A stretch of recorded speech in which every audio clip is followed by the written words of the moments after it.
But yeah. Anyway, here we are, guys. It is the last tea time before Path of Fire. Ever. Last tea time ever. Yeah. Last And tea time ever. And what a better way to start than to ask Inks, how does it feel to be a true elitist now? How does it feel to actually have all the raid achievements? How does that feel, Inks? Well, not all of them, but all the CM ones, which is, I guess, all that matters, really. Yeah, you got those CMs. You got the CMs. How much AP? You got so much AP, man. Like 50 AP in one go from doing all that stuff. Yeah. You've got all of those challenge mode achievements, and I bet you're missing like RGB or something from Veil Guardian. I'm missing Sloth. Slubbling. The Slubbling. Slubbling. Yeah, and I'm missing Trio with no weapons, which, to be fair, I should have, because we did it with Teapot early on, like super early when Wing 2 came out, and it bugged and didn't give us credit for doing no weapons. And then everybody was like, F this, we're just going to do it normal, because that was just, annoying to do. And I don't know, have never tried to do it since then, so. So you probably now have enough legendary insights to join a pug. I can finally pug. He's got the Not if you haven't got the kill proof. If you've been handing in your kill proof, then that's a good point. Then you're screwed. No, he's got the title though. He's got everlasting. Like, is it everlasting or was it Demon's Demise or the Unclean? Demon's Demise and what is it? Both. What's the other one called? You have Silent Savior and Demon's Demise, right? Yeah. So you can just show those off. And yeah, must be good at the game. Oh, it was great. It was I am an environmental weapon, so a little hurricane. So it didn't give us credit. It was bad. And I don't have the timed escort, believe it or not. I don't have timed escort on. That bugged for me the other week. We had like 50 seconds left on the clock, and yeah.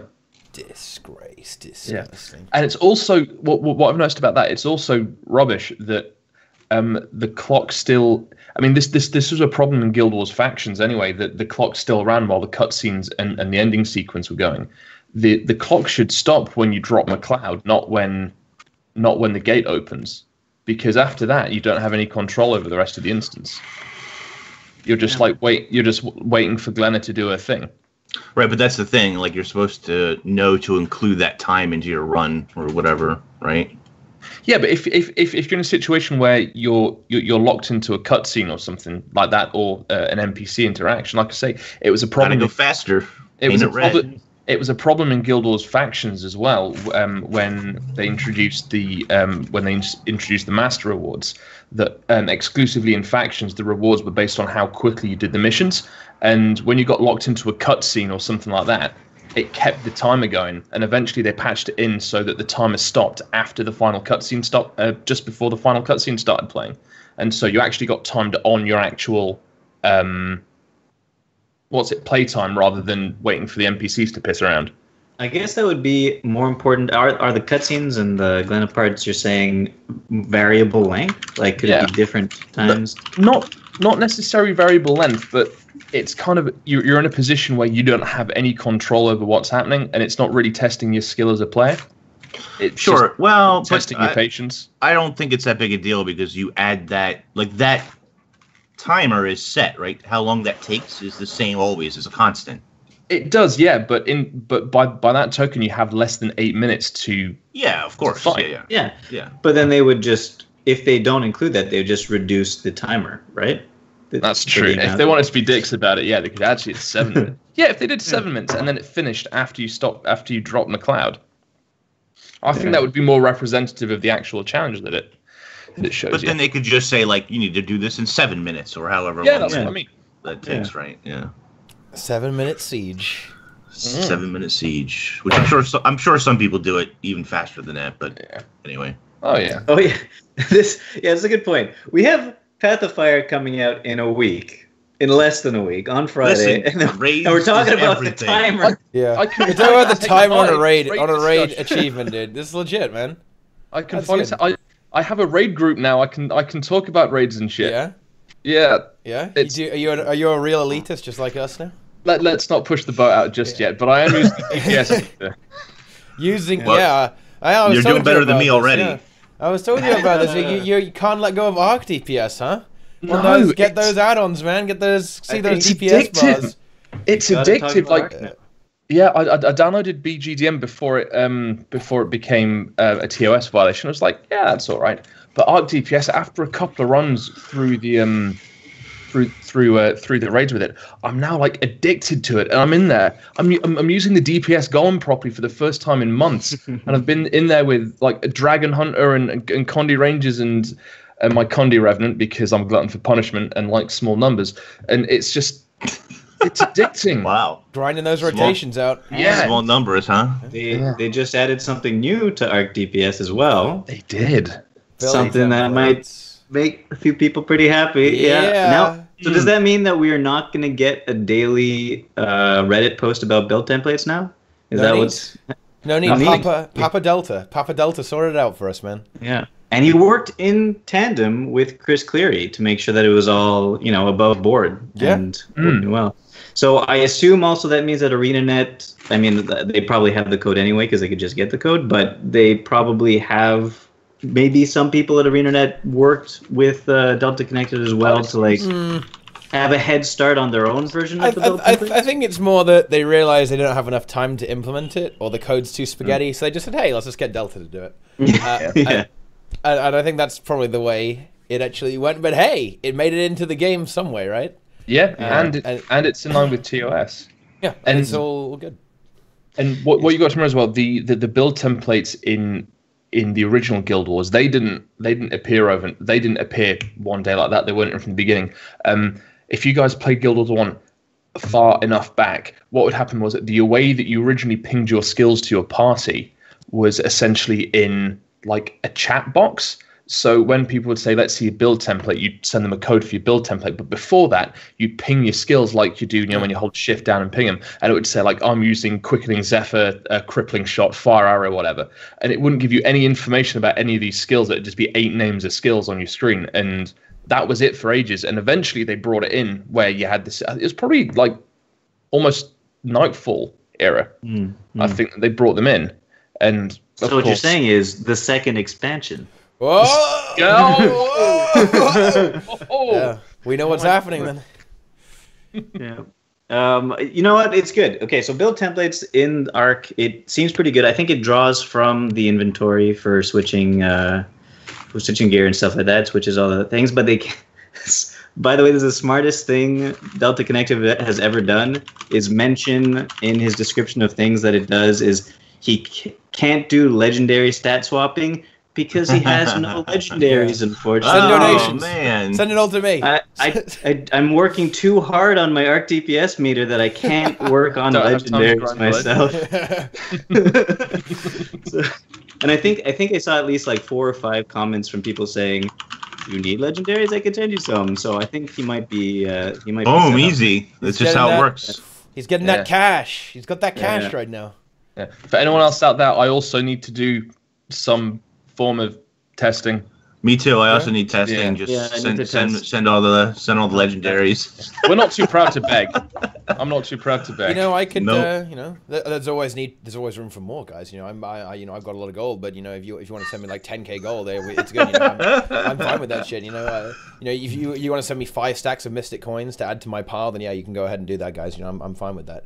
I'm gonna be needing to do a lot of testing on new builds in Path of Fire, so I'm gonna probably need a full set of legendary armor and weapons on all three weapons. Oh my god! I think this is a good way to hype the expansion. This is probably the thing that I'm the most excited for. Is of course the new gameplay with the elite spec. So Boots, what's going on, man? Like what? Just hit us with it. Just hit us with that theorycraft. Is it? I want to say we're talking like Condi Firebrand, but it's also supports like Seraph gear or something. Is that on the table? It's on the table. I don't know if it's what I'm going to go with at first. I think I'm going to go pure DPS Firebrand at first. Yeah. That's the first thing I'm going to try to unlock to try it out in raids, on the DPS column. But that I need to get back into the raid. So I think Firebrand's going to help me do that. So I have that currently completely set up. Very happy about that. But yeah, Firebrand's got the option of giving 100% quickness to 5 people. The question is that going to be an accepted replacement for Chrono in any way, shape, or form? Because Chrono has Alacrity. and the only thing that sort of has Alacrity right now is Revenant, but they don't give 100% Alacrity. And so I don't know. It's probably not going to happen. But, you know, maybe you bring a Firebrand along to give a top off on quickness if you need it for some reason, because now that boon duration is nerfed to the ground, maybe some chronos aren't geared properly. I don't know. Well, it's also like an easy mode option as well. It's insanely easy to give 100% quickness on Firebrand if it stays the way it is. Well, okay, yeah. Master Build Crafter, Theory Crafter Boots, tell me, is that trait bugged? The one that for every stack of stability it applies the quickness. Is this a bug? I assume it's bugged. You think it's not supposed to be that way? I think it's not supposed to be that way, yeah. I think it's supposed to be, because I think there's supposed to be sort of an internal cooldown. It's supposed to be for each skill that's used. It only applies one stack. And I mean, I guess, yeah. I think that's why. I think it's not supposed to be for each stack. Wow. So you think it won't be just as easy as pressing one skill and you get 100% quickness uptime? Exactly, because even without the bug, you only need like 60% boon duration to have 100% uptime. Yeah, well, especially with Rune of the Firebrand, right? It's really easy. Rune of the Firebrand, I wasn't 35%. Yeah, I wasn't even including that. You weren't even. I wasn't even including that. Yeah. Yeah, it's all really. So good. yeah. And it's going to be pretty easy. Yeah, it will be pretty easy to count quickness on Firebrand. But then again, it might be less reward than playing Mesmer, right? Because you don't have the Alacrity. But you also have damage, right? You have damage, and this is the interesting thing. Damage. We might actually see some deviation from which all the buffs you want to stack up. Because what if it's better to have more damage with the Firebrands than the Mesmers, you know? Yeah, I'm still debating between the two Grandmaster traits, the Lore Master and Quick's Fire or something like that. Lore Master is the one. Yeah, Lore Master is the one that keeps your Justif passive going and also reduces the recharge on tome skills, and that is ridiculously strong. So that's what I'm going to be using for my pure DPS one. But Quick Fire is damn good too. It's like a 5k DPS boost just by itself if you're doing a quickness thing. It's on a 10-second cooldown, so you don't even have to have a full quickness build. You could just use your quickness mantra, or you're not going to want to take that stability trait for quickness because another huge DPS boost is the third master trait that gives an extra stack of burning on each of your tome skills. But yeah, the quickness mantra, yeah, you could give 5k DPS boost just from that, from the quick fire trait. It's pretty good. So I don't know if it's a good replacement though for Lore Master. It's going to be tough to tell. There's going to be a lot of testing going on pretty soon. Also, Firebrand, there's like 8 different stat combinations you could use for it. 8 different build setups for it. There's a lot going on. Anyway, there's a lot besides Firebrand too. Yeah. I don't know. What do you guys have your eyes on? Well, Scourge, best class. Scourge. Yes. Scourge looks disgustingly good. Yeah, it's going to be disgusting. It's amazing. Everything about it is beautiful. And it's going to get nerfed. And it's going to get nerfed into the ground, so and people will cry. Anywhere from I will cry. I've got this cup right here. This is for the Scourge Tears. Yep. It's going to sit right by my desk. So when they come pouring out of the camera, I can just put it right up there and collect them. So I do think that Scourge is going to be a nice little DPS boost on Condi Necro for rating. I think it will. I could definitely see it. You get free damage on just for the torch. You get a lot of extra expertise, so you can just stack up a bunch of Condi damage. It's very easy to get expertise on Scourge because you get 15% for free on the trait, and then you get a bunch on the torch trait as well, right? So hold on a second. That trait that does it's powered expertise, right? Isn't it Condi damage to expert? Oh, I can't remember. Oh, Condi damage to expertise. Let me look it up, man. I'm going on Guild Wars 2 Skills, an excellent website. Expertise is Condi duration, isn't it? No, it's a it is. converty trait. It's a it's a trait Oh, that right. it turns stuff into. My question is, I can't test it. 7% of power into Condi or whatever. Yeah, exactly. The torch one is expertise based on Condi damage. 7% of Condi damage goes into expertise. Okay. So easiest expertise of your life. Oh, easy.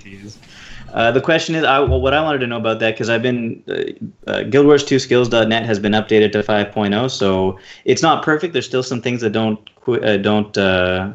match up properly, but they have the new elite skills in there, so I've been playing around with that a lot. But one thing I didn't get to test is that trait affected by might? Wait. I think it just uses base stats, doesn't it? Probably, or does it? But I don't know. I don't know. That's another thing to check. Will you build into your will you build your build so that you know you're always gonna have 25 stacks of might? Probably. I don't know. Well, you will in PvE. You're always gonna have 25 might. I mean, in PvE for sure. Unless you have noob warriors. I don't know, dude. Yeah. Noob players. Yeah, I think Scourge is gonna be pretty. I mean, I don't know. It's difficult to say, right? But it has damage about it, but then again, they're going to delete Deathly Chill probably, so it's going to end up as the only choice for Condi Reaper anyway. Condi Necro anyway. Like they're always gonna they're gonna give Reaper a little smack, a few love taps on the expansion launch, and just get rid of that Condi AIDS. But then again, maybe they won't, because they said, yeah, dude, we're gonna make Reaper into a power spec, and they're like buff Greatsword by a tiny bit. I don't know. I'm sure. It needs more than a tiny bit. Yeah. I'm sure they. Yeah. Did you just say a tiny bit? Was that a really terrible Guild Wars 2 pun? Tiny. A tiny bit. No, Inks' favorite character is Timey, actually. I know. Yeah, it is. I'm looking forward to Soulbeast. Yeah. I'm looking forward to Soulbeast, but I'll probably still play Druid in obviously raids and stuff like that. So. Soulbeast is disappointing, man, and that comes like because we're both Ranger mains, and I'm not huge on the theory crafting, as I'm sure you guys know, but it's more about the feel of it. I've been waiting for years to be able to take away my pet and to have that power absorbed into your character, but like Silicon says, it's got some really great burst potential. I don't like the feel of it. It just I think it just doesn't play well as a Ranger spec. I think it'll be a lot better for you guys if they do that change a lot of people are suggesting, which is to let you swap pets in Soulbeast mode. Yeah, that'll work because it'll give you that extra functionality. I think that goes against what ArenaNet designed it for, though. Like, don't get me wrong. I think that's a good thing. I think it's sort of what Soulbeast needs, at least on one level. But it kind of is not lore friendly. No, not so much that, but I think that ArenaNet intended you. Where I think the intention is just to camp one pet. No, not to camp. They don't want you camping at all. They want you to pop into it, do whatever you need to do, pop back out, use the pet, switch the pets, use the pet, pop back in. They want you to dance between the two. I think that's their intention. So I don't know how viable that really is. Yeah, but what happens if you? What happens if when you swap one of your pets goes down? Does that mean you have a 60-second cooldown before you can switch pets in Soulbeast? So say if you're in the position where one of your pets is dead. I mean, to me, it'd almost be like saying that you have to stick with one. You've got to stick with one legend in Revenant. That you've got that extra ability where you can swap your utilities bar and your weapons are separate. And you take if you take that functionality away, it seems sort of. It doesn't seem as utility based as it could be. I guess a good question right now. Like, I haven't tested it enough. Right now, if your pet dies, can you Soulbeast? Can you merge? Yes. Can you go beast mode? And what happens when you pop out of beast mode? The pet's revived. Oh, really? Yeah. So what happens when you swap it? What do you mean? When you swap the pet? Well, yeah. Do you get the 15-second cooldown or do you get the 60-second cooldown? I'm not sure. I'm not sure what the cooldown is. Well, you don't I think you don't get the low cooldown. Yeah, like if it's alive and you swap pets, you get the low cooldown. Yeah, but if you're dead, if you're dead and you jump in and then jump out, it seems a little bit overpowered. The cooldown might be it's like automatic revive of your pet, but the pet is automatically revived. I think so. That is something that needs to be addressed, I think. But you can swap back, like it doesn't increase your Soulbeast swap. That's still 10 seconds. Mm. You might not be able to swap pets, but you can swap back into Soulbeast. Yeah. Yeah, but so I think that's something that needs to be addressed. So I think the whole functionality about what happens with your pet who's alive, dead, whatever, swapping in and out of Soulbeast and swapping pets within Soulbeast, that all needs to be refined a little bit more, because right now it's, I don't know, it's overpowered in some cases and limiting in others. And I don't think, like somebody was saying, somebody in chat says that pet swapping is a DPS loss. Well, yeah, absolutely. Especially if you have damage. to drop out of Soulbeast, switch pets, then go back into Soulbeast. That's what 2 or 3 seconds of DPS that you're losing there. Right. Yeah.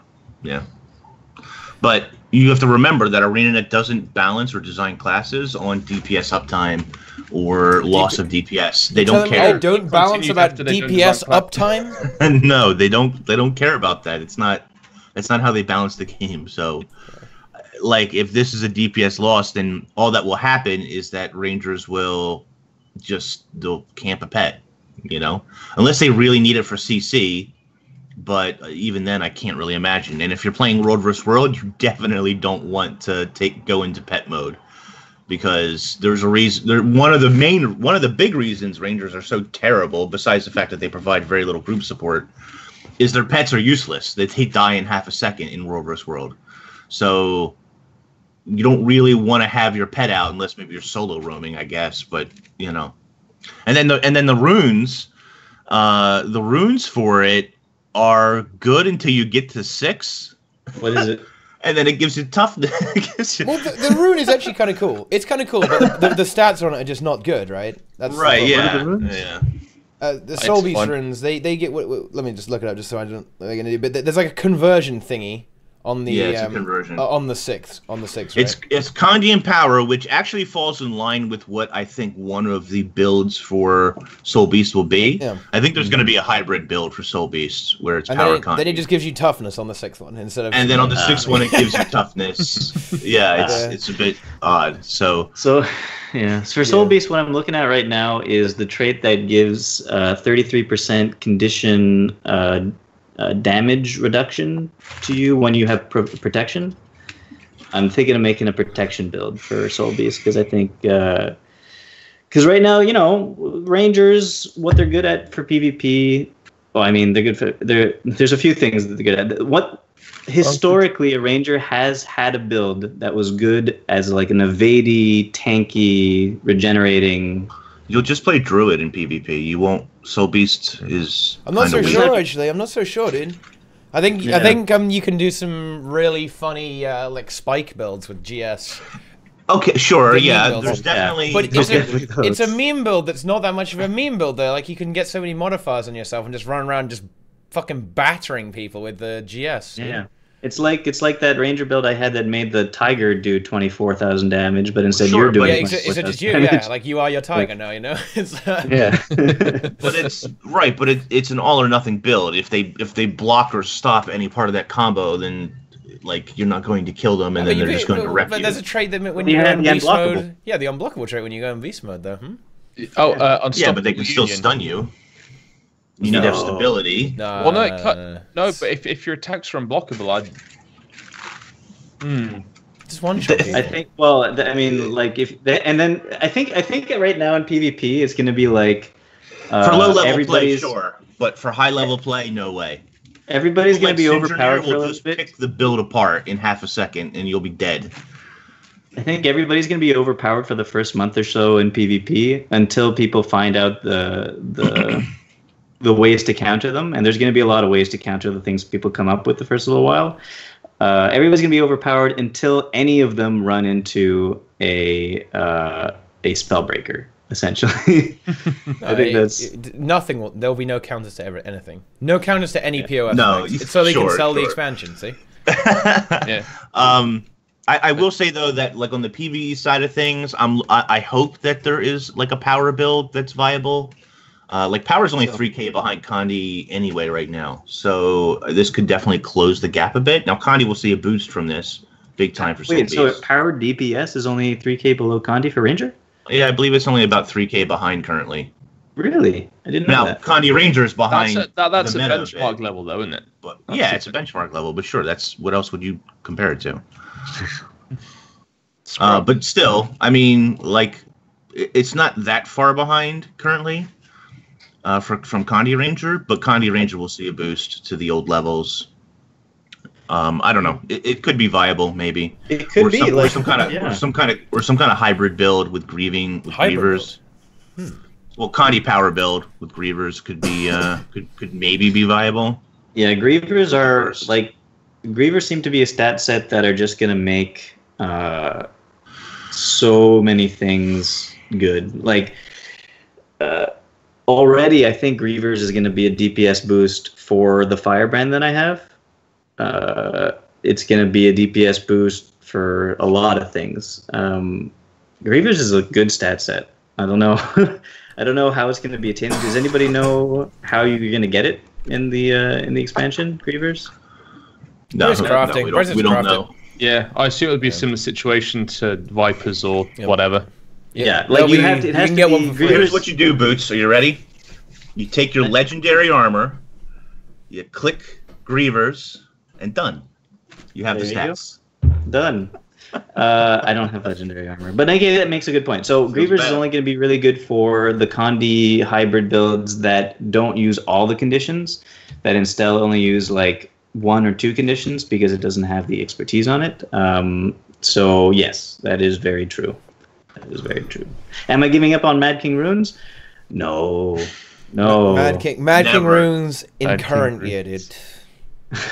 I hope there's a new rune set in the expansion that similar does something weird like Mad King runes that I could do crazy stuff with. I know there was one of the rune set that I liked. I think it was Weaver. Maybe it wasn't though. It was when you do elite finisher, you get a barrier. That's Weaver. Yeah, Weaver rune. Yeah. Every elite finisher, easy barrier. That looks like fun. I'm thinking for warrior for powerful synergy. Get double elite finishers. Double barrier. Whoa. No, they've made a rune that will make that trait good, man. Finally. Yeah. So you have to run like you'd probably have to run Berserker maybe to get for the fire fields, yeah. To get the fire field, or you could maybe run Asura with your racial skills. Oh wait. Yeah.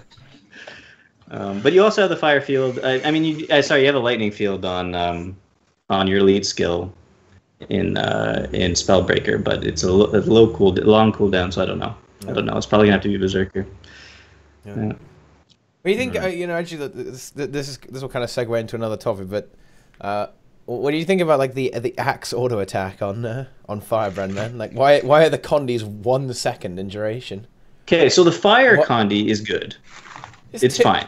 It's 2 seconds. It's 2 seconds for 1 second. It's like an extra 2,000 damage or something. It's okay.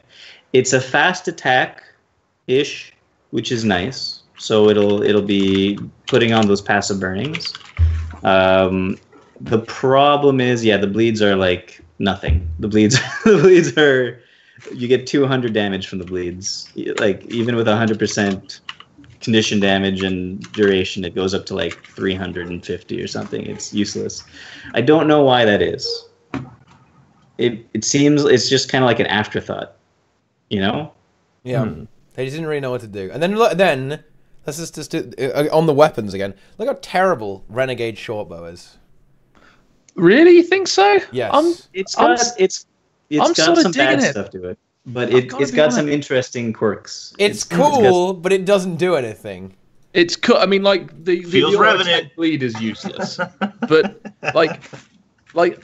some nice torment, like 7 stacks of torment, and then we got some lovely burning stacks. It's 7. Let's look at this. It's 7. So the bleed, and it's 7 hits at the same time, which all trigger your ghosts. Yep. I don't know. Let's just look at this. Like the auto attack is a 3-second bleed. Okay, nice. Yeah, it's pathetic. Okay, the 2 is a 1 second cast time, 3 bleed stack with 5 second duration. Guys, that is trash. Renegade is gonna be really good. Okay, the point is the auto attack you're not really gonna be using. I think that bow is mainly for switching back and forth between. It's like an extra thing for a Condi Rev now. Because Condi Revs only had the mace. Filler. Yeah, and barely had camping axe mace, aren't you? Exactly. Like- That's it. So Condi Rev, you only have the mace and you barely have an axe. I don't think it's worth though. I just don't think it's worth to ever swap. I think it's worth it. Of course, it's worth it to swap Why? back and forth. Yeah. Why? Because you get That's a not- that's nice utility. These abilities suck. I don't know. You'll You've get got a some nice boost. utility in there. You've got a couple of fire fields. You got a slow, which is nice. It's 1 second burning. I mean, what is this? Like, what's going on here? It's so hilarious. Oh, Revenant. If you do, if there is a reason to, it'll be for 1 skill, and then you'll want to go back right It'll away. be like two skills. Yeah. So Yeah. but that's it. I think also a thing about it is that it hits multiple times compared to the mace. So like the 7-hit thing plays well into your bleed ghost and your soul cleaver ghost to give you an extra boost of damage when you swap into soul cleaver stuff. Like I think you would swap to your Renegade Legend at the same time as swapping to your short bow. Use all your skills real quick. Swap back. Frost and Rima have the gist of it. You'll use it for opening, same as F3. You'll open with it, go to mace, and then you'll And never then just switch stay back. Feels bad, man. Feels really bad. Maybe. Yeah, but how many other classes across the game are like that though? How many do you have an opener for? Then you switch and you ignore it. I mean, that doesn't make it good. It just makes it. I No, guess, but my point is that it's not the exception to the rule that you I you guess necessarily camp one weapon. It's like I just feel like, and a lot of people have sort of echoed this already, but I feel like, and this is one of the reasons I wasn't excited about. I didn't have a problem deleting the Revenant when I did. Is that they didn't innovate on the class at all? It's just it felt a little bit gutted. Like Tacked there on was addition. potential for so much more. I would say that, I don't know. I still love it. It's probably one of the less gameplay changing ones, I suppose. Really? Like they just add, okay, we're just going to put some F skills on here. Like, there you go. You can have an F2, an F3, and an F4.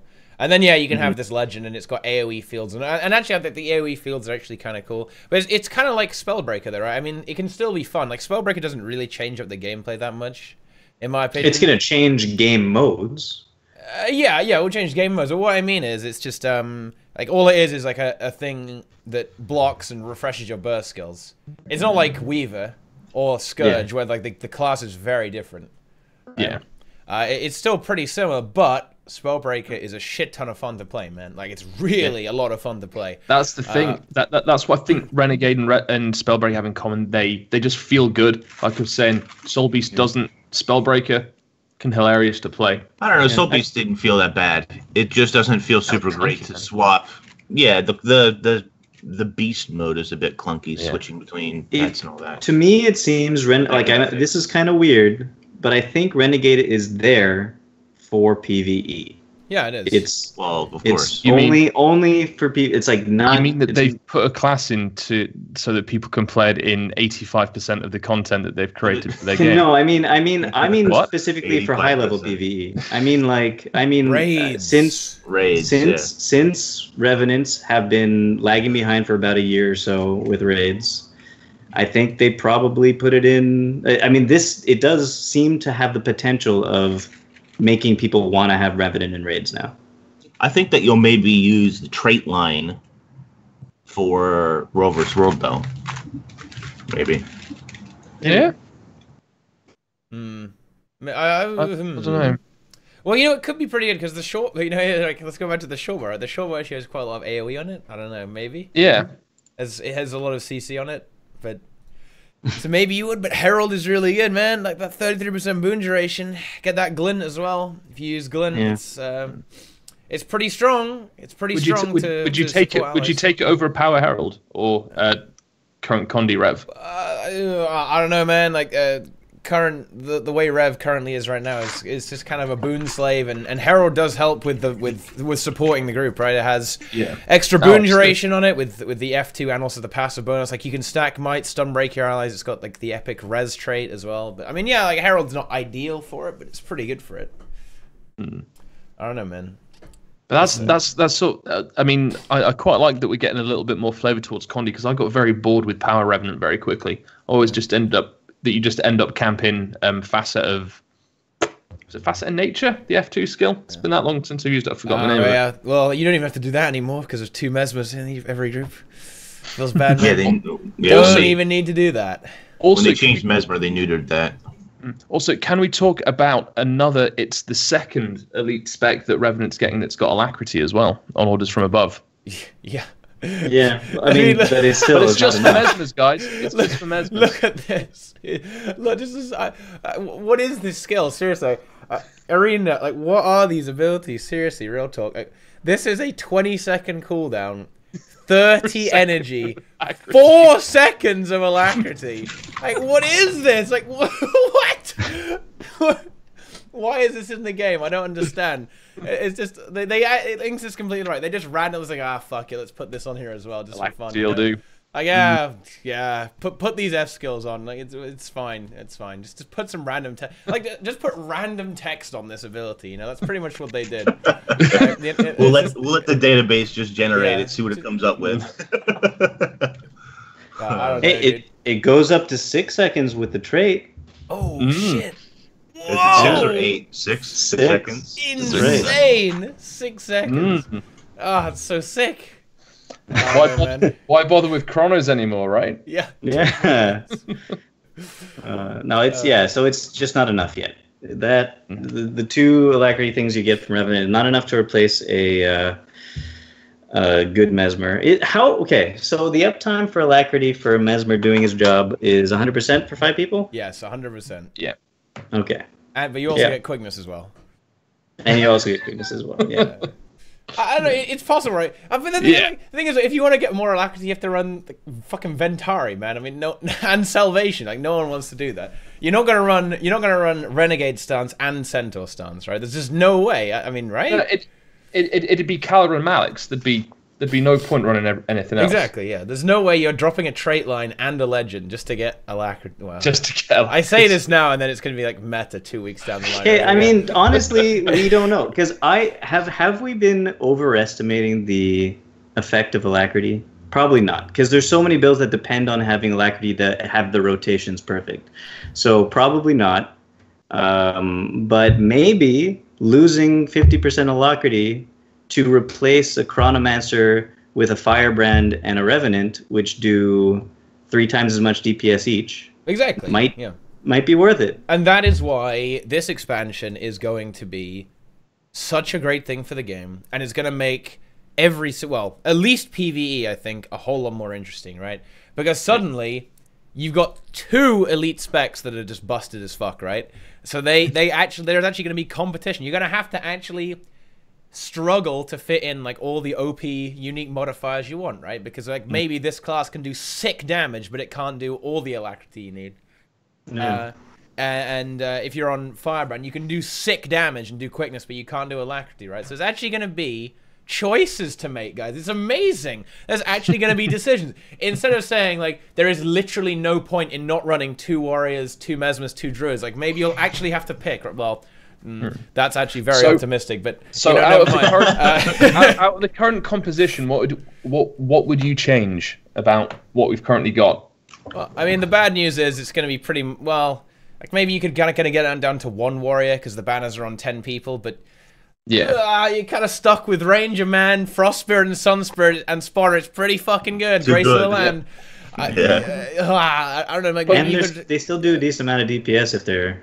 Yeah, if you're Connie Ranger, you still do a reasonable DPS as well. It's just it's going to be a struggle to get rid of these. Like those classes are very, very sticky unless they nerf it or make it 10 targets, right? 10 targets is the way to go. And again, Mesmer. 10 targets for Spotter. I'll have that.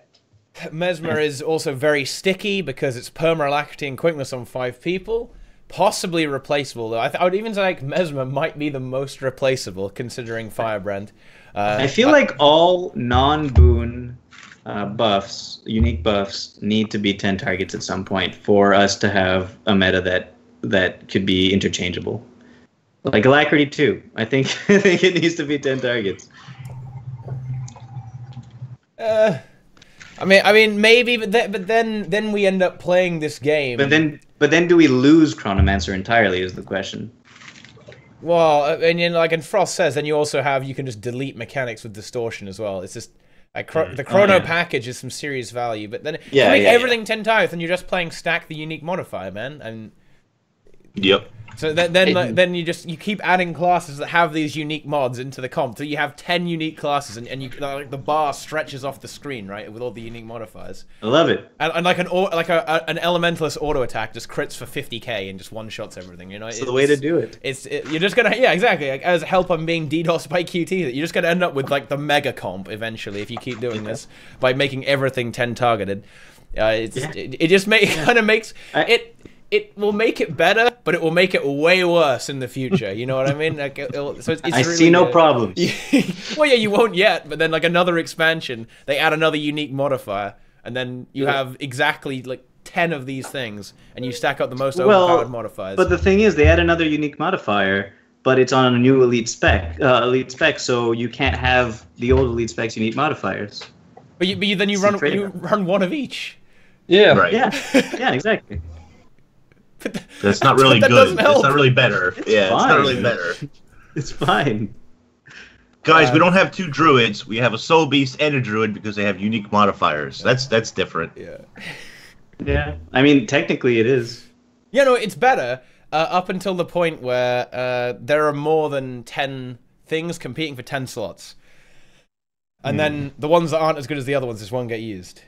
Hold on, Frost just said Boots predicted the Mesmer Herald subgroup. I've been out of the loop for raid. Is that happened now? Mesmer and Heralds are doing it to help each other now? It died with the Signet of Inspiration nerf. Although, in fairness, you know what a fun fact? I got some bad news for you, Boots. It turns out that everyone was just horrible at the game and didn't appreciate Alacrity, so 5-5 was probably always better. But oh well. yeah. It turns out that, well, like, imagine, guys, you guys remember when Alacrity was 66%? I remember. Oh. And then we were like, nah, fuck Alacrity. Let's just run one Mesmer. Let's have one Mesmer and not have it on everyone in the group. 66%, guys. Oh my goodness. Yeah. But no, I think right now Alacrity was way underrated back then. But Nike's saying that it's also a bit overrated now. Maybe, I don't know. We'll have to see. But like, so 100% Alacrity, 100% Quickness. How much is your max DPS from a Chronomancer in that case? Wait, what? Like, if a Chronomancer is giving you 100% Alacrity, 100% Quickness, what is its DPS? Like 10k or something. 10k. You can squeeze more out, right, on certain bosses. Well, you can squeeze quite a lot more. You can get up to quite big numbers actually, with like some weird Well of Calamity memes and stuff like that, right? You can get some numbers, but there's like 10k like thereabouts.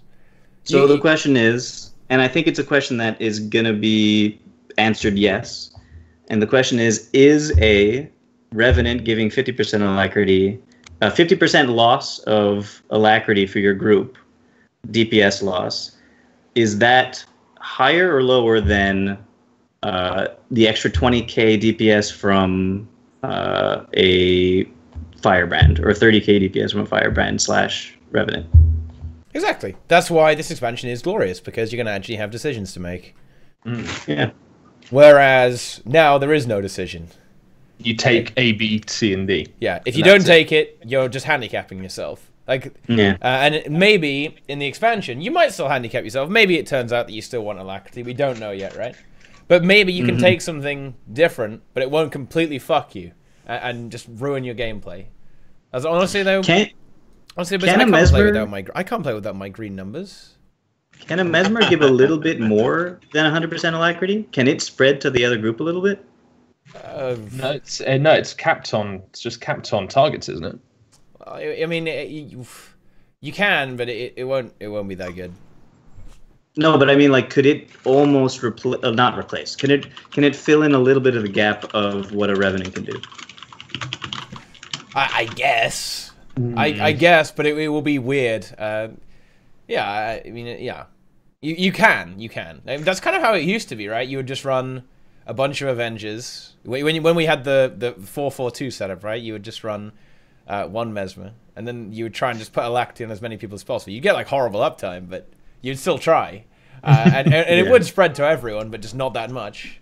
So Yeah. So, but maybe that's the thing. Maybe it spreads to everyone. You almost get 100% uptime, maybe 70% uptime, and then the Revenant fills the gap. But it's not going to be 100% for everybody. Maybe it'll get up to 90%, maybe if we're lucky, 80%. So you only have one Mesmer and one Revenant, one Renegade. Yeah. Of course, all of this is going to be completely irrelevant in the expansion until we get our new raid. Oh. Until we get Wing. People are still going to do the old raids. Oh, no, they're going to do the old raids. My point was, it's not really that important for the new content that we're going to be getting come this time next week. Yeah. You know, my goodness. Was it 5 days, 6 days? It's not long now. Yeah. Do you think that the new raid is going to come early in the Path of Fire, or is it going to be another like 3-month wait? I think no. Well, they said that they're looking at rolling out episode 1 of The Living World before Christmas, didn't they? Or around the Christmas period? They so said dropping a raid and a Living World episode does seem like a really great content patch to drop as a demonstration of support of your expansion. I'm ready for November the predictions. 15th. Boom. Yeah, that's the raid. Okay.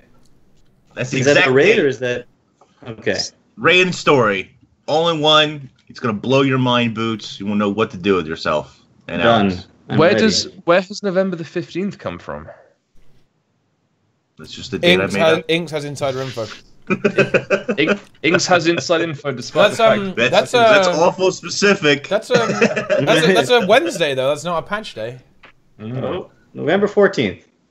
It has to be the 14th, man. The 14th. Fine. It's also a good job that this was a date picked out of thin air, as ArenaNet partners are not allegedly supposed to talk about leaked information. What?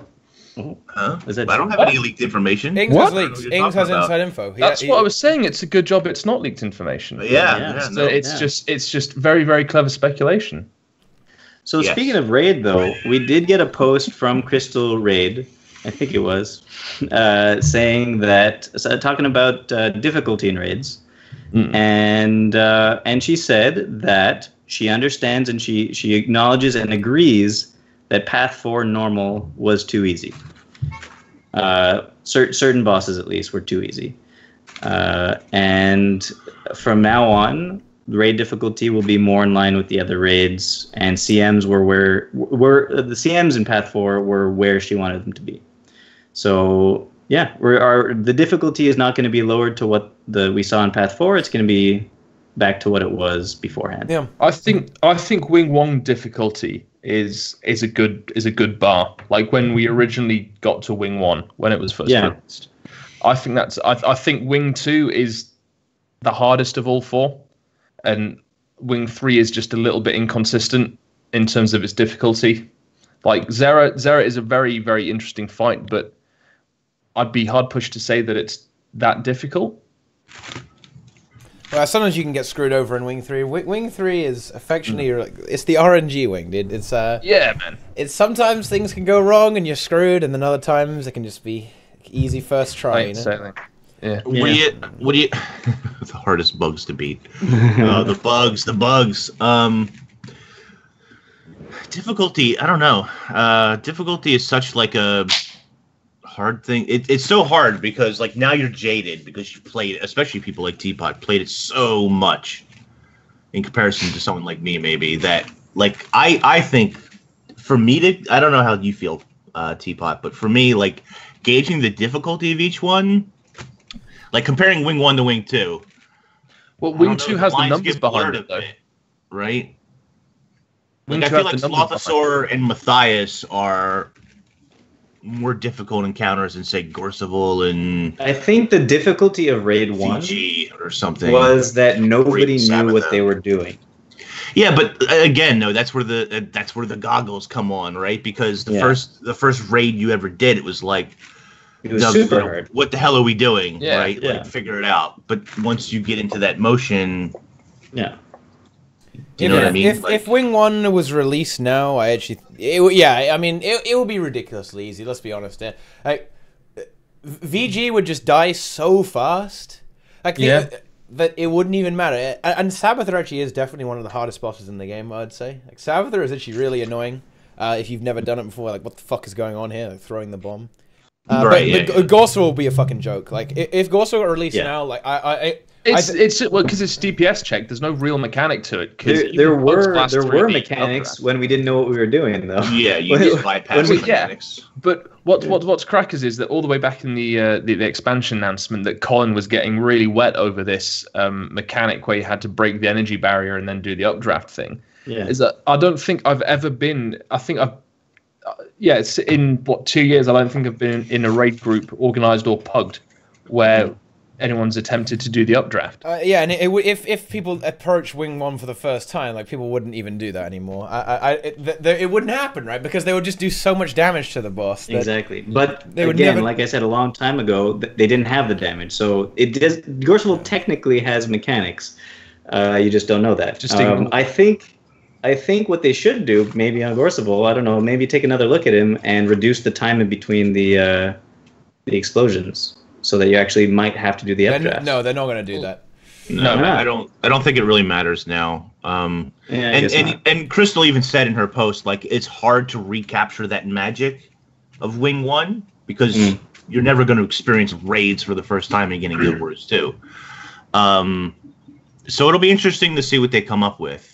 I am happy to hear that, like, they feel like Wing 4 was not exactly where they wanted it to be, and she made a comment about, like, testing time on those things.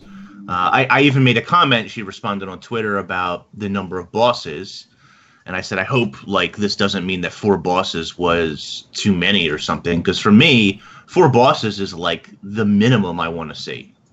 Really? I feel like 3 bosses is too little. Well, for a raid, yeah, and I think, like, if you sometimes, like Wing 1, for example, you get those events that are mixed in there. I don't really care about the events. I don't mean to be rude, but to be honest, I just want to fight. I just care about the bosses. I don't care about running through the tunnel But it's a good way of stringing the narrative together, which is like. I don't know. Like, do you think the narrative wasn't strung well together in Wing 4? No, as a whole, Wing 4 did it the best. But in terms of improving upon how they were telling the story, because the first three raid wings all fit together so well, and then Wing 4 kind of does like the epilogue to it. I think what I'm saying is, like, Wing 4 didn't have those events, and it didn't feel any less driven than the others. Like, what I'm saying is, you don't need those events necessarily to have it tied together well. No, but I think that's because they took a look at how they were delivering the narrative within a raid, and then if you look if you look at the Demos fight, all of that exposition with Saul comes through the fight, whereas if it had been there in Wing 1 or 2, you would have had a cutscene or a little bit of talkie in between fights. So I think that the way that they've done it is actually kind of vast in Wing 4 is vastly different to the. You know what's interesting? I think raids, to me, nowadays, or in general, are what, like, you know how when you first encountered dungeons in Guild Wars 2, and your first experience of a dungeon is Ascalon Catacombs story mode, and in that, it was great. You had interesting things. You had, like, this thing that you had to put on a pressure plate. It felt like you were doing a D&D campaign almost in the game, and I don't think any of the other dungeons have that kind of a feel, but I think raids recaptures the feeling that I wanted the dungeons to have in Guild Wars 2. Revamped Cordicus Manor does after. I mean, I say revamped. I mean, it was 6 weeks after the game launch they redid it. But in terms of the difficulty and the experience that you had, I think Cordicus Manor has that to an extent, especially with the opening fight with the Golem, which was a really, really cool set piece. Yeah, I get that. Yeah. But here's a thought. How do we feel if Wing 4 had been the first one to come out? Like, if Wing 4 had been the Wing 1?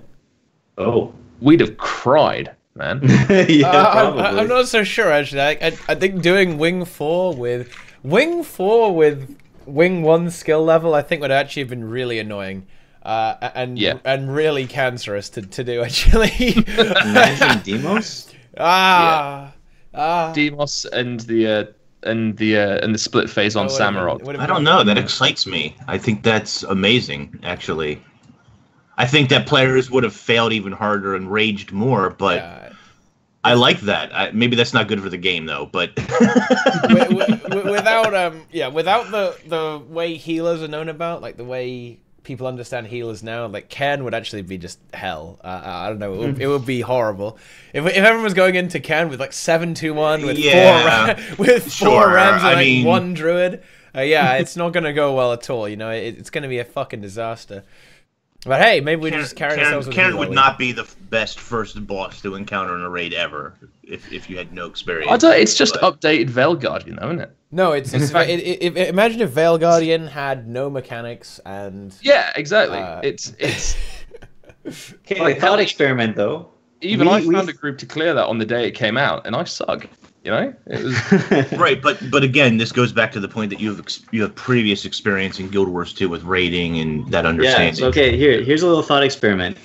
What would happen if you did have, like, let's say Wing 4 was Wing 1? What would have evolved as the meta for raids if that was the case? Like, if instead of Ring 1 and we went through the whole evolution of what the current meta is, what would have come out of trying to beat these particular bosses? Like, what would people have used as builds, etc., when they finally beat it all? I think a move back towards the Trinity would have taken longer. I think because because of especially how Ken and Massar Overseer work, that you would have just been looking at more pure DPS compositions rather than focusing on actual mechanics. Because let's be honest, you essentially just need to dodge a little bit on the first two bosses, and that's more or less it. Mm. And there's no toughness tanking mechanic either, like there was in the first. Yeah. Yeah. Mm-hmm. So everyone would have been in Berserker gear, man. Everyone would have been in Berserker. Not everyone, no. Everyone in Berserker gear. I'm not saying 10-man Berserker gear, obviously, but I think it would have been much more focused towards pure damage rather than thinking about stuff like distortion, toughness, that kind of thing. Yeah. So I guess I'm kind of glad that we've evolved the way we have in the raid meta, where we got what we did get. How do you feel about raid bugs? There seem to be a prevalent number of them as we continue on. Do you think that there needs to be more testing done? Crystal sort of alluded to that there wasn't enough testing for Wing 4 done, but I mean, just in general, Wing 3 had a whole bunch as well, right? So yeah. Well, Wing 3 was worse, in my opinion, because Wing 3 had ones that were actually game-breaking. We wasted, like 5 to 6 hours on Zera, because every time we would get to 5%, everyone would disconnect.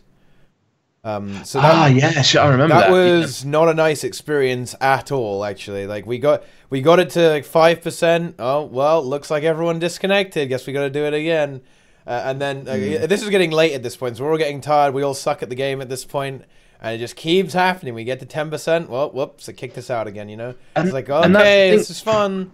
And it's not the first time that's happened on a major event. It happened in Dragonstand when when Heart of Thorns first released, and it happened when Revamped Quattle released as well. So you would have thought that, guys, come on. It's difficult. It's difficult. So my question relates a little bit more to, we know that since the release from Wing 1 to Wing 4. We've lost a significant amount of testers, the community testers, let's call them. And a lot of that, or at least some of that, has to do with, constant leaks and those sorts of issues. So it's not like you can ignore that kind of stuff, but do you think that they need to go back and recruit more people for testing, or maybe restructure that sort of testing program? Or they did they revamped the forums and gave a one-time pardon to a bunch of forum goers that were banned. Maybe they'll give a one-time pardon to Nike's back, boys. Nike's back. So is Helseth. Is he back from Smite again? Well, no. Ooh, no. It's an older meme, but it checks out. That's not what I meant. Anyway, what were you going to say, Alex? I've completely forgotten. It was sorry. probably something inconsequential. I mean, do we need to move towards? And I don't know that ArenaNet really has any interest in doing this, to be honest. But moving towards a PTR system, or I don't know, expanding that testing system once again. I think a PTR would be quite damaging for the state of the game. I think that with somehow Warcraft manages to do it due to the difficulty of their raids and the difficulty of their endgame content. I think if we end up with a PTR, we'd get the QT, we'd get Snow Crows, we'd get DNT, all of the top end guilds would play the hell out of it, and then by the time it actually released live, you'd have a whole bunch of guides for it, and You get a lot of hashtag firsts. yeah. Yeah. Hashtag first. We one shot every boss in our first clear, guys. Hashtag first. Who's done that before? Well, I think you're saying the difficulty of WoW, but I think the only reason the difficulty of WoW is so high is because they have the gear grind, right? Yeah. So it just Guild Wars Part 2 of the just reason. can't do that. It's part of the reason. Yeah. There's also 20 Yeah. people. It turns into a huge clusterfuck as well. 20 versus 10, although they do have 10 men as well. But you also need to have a number of add-ons, which the fights are developed around, so they can make more difficult encounters and blah blah. There's a bunch of different reasons, but I don't know. I don't Still think do 40-man content in WoW. There's Woo! still like 40 men. That was a pretty big fiesta though when that was happening. 40 And, man. I don't want. that Please, worked out well for WildStar. please, no 40-man content in Guild Wars 2, please. Oh, imagine we got 150. Balthazar is a 40-man raid. Yeah, Balthazar for a 40-man raid. Let's do it. No.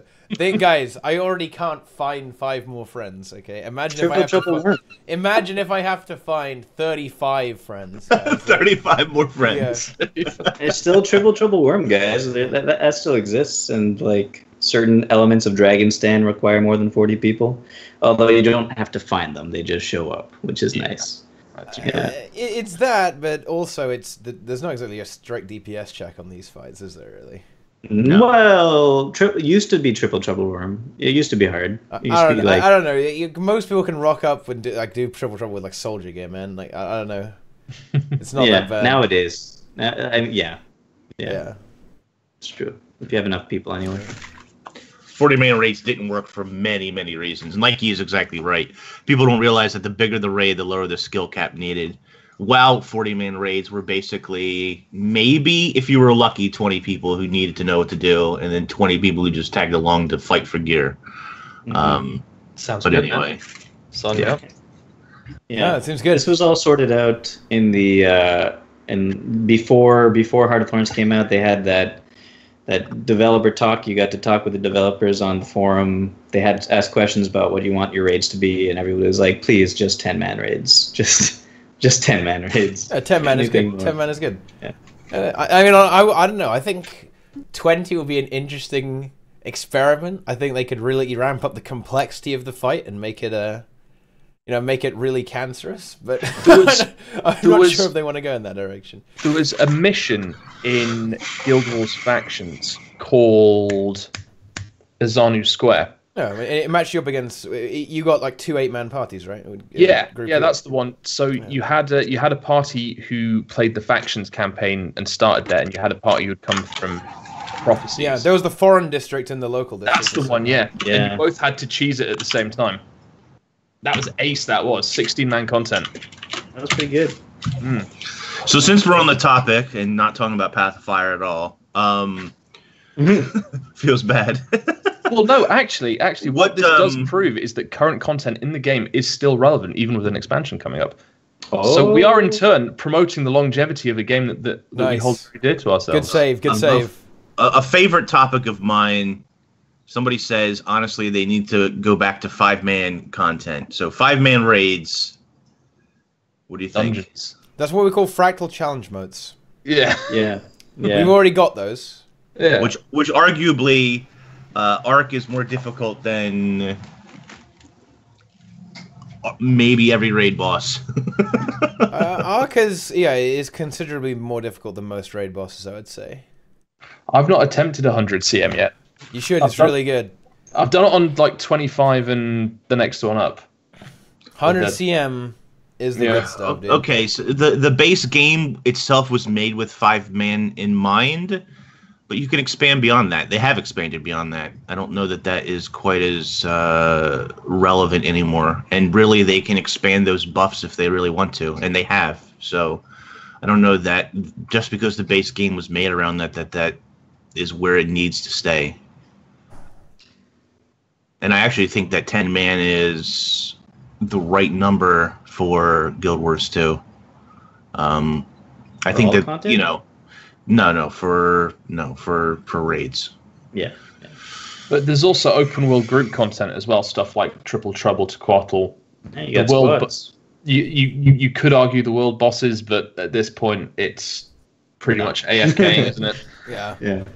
It's farming. That's what it is. Yeah. It's for farming purposes, for grinding out, like for casual. Do you think they're ever going to do another Triple Trouble Worm kind of deal? Something that is that challenging in the very much they add at least one into Path of Fire, and they don't nerf it. Yeah. Don't nerf it. Well, I don't know. Would you say Garrett is like Triple Trouble? I would argue at the start it was. Not anymore. At the start, right. Not anymore, but... No, it's more of an inconvenience these days to do it. Do you think we're going to get another map like Dragon Stand? No. I hope not. I don't think they'll do another Dragon Stand. No. Yeah, I think it was a experiment, and they've determined that it wasn't worth it. I wouldn't call it a failed experiment because I actually quite like that map. It's a great map. I actually like that map. But as an entire map in a 4-map expansion, maybe not. 25% of your content is gated behind a meta event, and it is a friggin' nightmare to do it when the event's not active there. Yeah, you can't really do anything unless the meta event is there. Like it's locked behind like what, 2 hours? It rotates around 2 hours if I recall correctly, or 2.5 hours. Something like that. Yeah. I understand why people don't like that. Personally, I actually do kind of enjoy it. I think it is actually a really cool map. It's the first time, dude. Oh my god. Yeah. It's one of those things you don't forget, isn't it? Yeah, it really was awesome. Like seeing the mouth water off the first time, taking that down, that was really, really fucking cool, right? It was awesome. It is awesome. But after grinding legendary, you won that crystalline ingots. Yeah, after grinding all the crystal, I've done it 40, 50 times now, and I mean, they buffed the drop of crystalline ingots. Right, but that's a loot acquisition problem and not a problem with the map itself. No, it is though, because it's a thing that you do 40 or like if you're really crazy 40 or 50 times. Probably most people do it a lot less than that, but it's then you abandon the map. Yeah, and you can't do your crystalline farm if the meta hasn't completed, because the noxious pods are that's a problem with the map. 20% of what they are after a full clear. Less than that probably. Just leech. But just leech. Just leech like Teapot. Yeah, just leech like me. Do you know? Interestingly, I wouldn't mind seeing something like Dry Top come back. I actually think the Dry Top model is actually pretty cool, without like the tier gating of events completed beforehand. Yeah. It's like the sandstorm mode of Dry Top, where you have all those events going on, and eventually it all kind of comes together and sandstorm boss. Yeah. Because that's the thing, right? That's the thing about Silver Wastes and Dry Top, really, right? There's alternative activities to be doing, but there's also that meta event as well, right? Going on at the same time. So that's a really great piece of map design there, and that's something that I think they're definitely going to be bringing back into the game, or trying to implement it. I would definitely say, because I think that's the kind of content that really kind of sits well with the community. Like Dragon Sam was too far in one direction. And well, I don't know, like, is there a map that's the same in the other direction? I guess you could argue like some of the living story maps are, because they're kind of just soup, really. Farm There's bills. they're just nothingness, really. There's no big event, really. I mean, you could say Bloodstone Fen does, right? Because you have the anomaly at the bottom, but you don't. The other ones are just kind of like little mini bosses, quite short chains. Well, Bitterfrost. Bitterfrost Frontier is like the lowest. Should have had a boss after the snowstorm, whatever you want to call it. I want to talk about Bitterfrost Frontier a little bit. So I replayed the story for that to bring one of my friends through it. The Crack in the Ice. And although I enjoyed Season 3 overall, I really enjoyed a lot of Season 3. A lot of the story was best story we've had for the living world in the game so far. Replaying, maybe I was clouded the first time around, but replaying Crack in the Ice I just couldn't find any redeeming thing in it. Like, I did not like a single aspect of Crack in the Ice. It was... So you start. I mean, some people will really enjoy some of the things that I didn't enjoy, but I did not. Like the first thing you do is pal around with Aureen, trying to get her to like you for a long time, and then you get introduced to the map, basically, right? It tells you to go get this, go get this, go get this, go get this, and then there's the whole Bram thing. And Bram being who Bram was at that period of time that not many people like. Bit of an edgy team. And that was the whole story. That was it. Mm-hmm. And it was... I don't know why I wanted to bring this up. I just replayed it, and I did not enjoy it. The story is the story, right? But the real disappointment with Beer Frost Frontier is that the map was legitimately unfinished. Right. Yeah. Completely. And we know... Definitely. Like, there's no hiding this, because... there was a forum post, right, from a dev that said, yeah, there will be a high-risk, high-reward area in the map, right?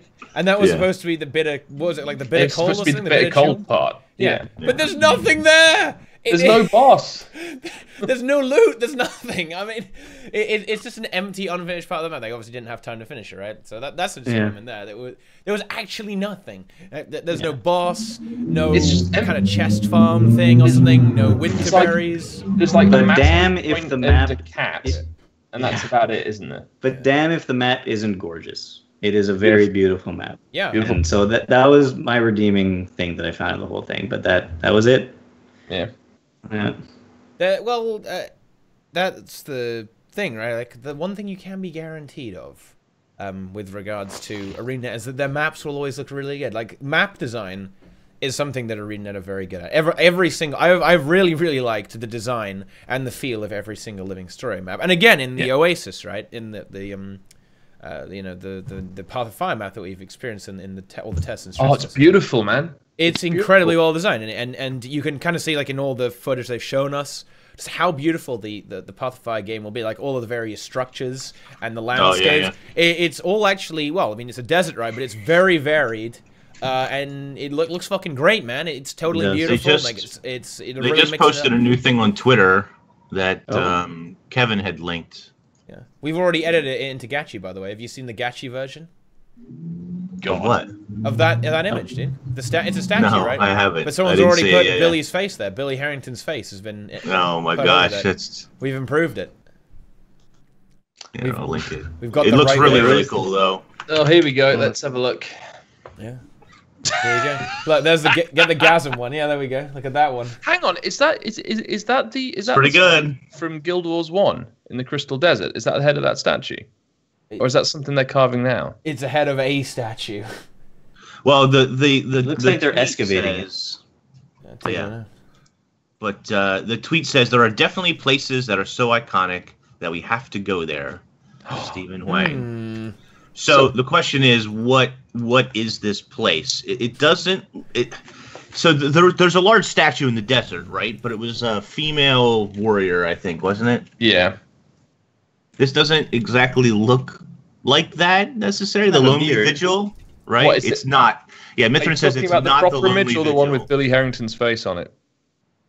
Yeah, it's male, and the Lonely Vigil is a female, and both wear Templar armor. But so yeah, I don't know, but it looks really cool. I like the effects, the sand effects that are sort of swirling around, and it looks like an old Guild Wars 1 helm, which is nice. Yeah, well, that's the original one of the logo for Guild Wars 1, right?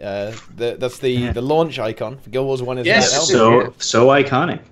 It is iconic. It is an iconic image for sure. I have to say. Yeah. Tomb of Primeval Kings, possibly. Maybe, hopefully. I want them to. I know Augury Rock has got to be something. I want them to put as many important lore zones, instances from Guild Wars 1 into raids as possible, just so I can read. I want to be able to go on r/Guild Wars 2 and look at that top post and be very, very happy, okay? It'll be great. And then they'll just add infantile mode, let's be honest. They'll just put it... They'll finally add Inks' wish of happy clouds, right? Take you right over the bosses to the chest.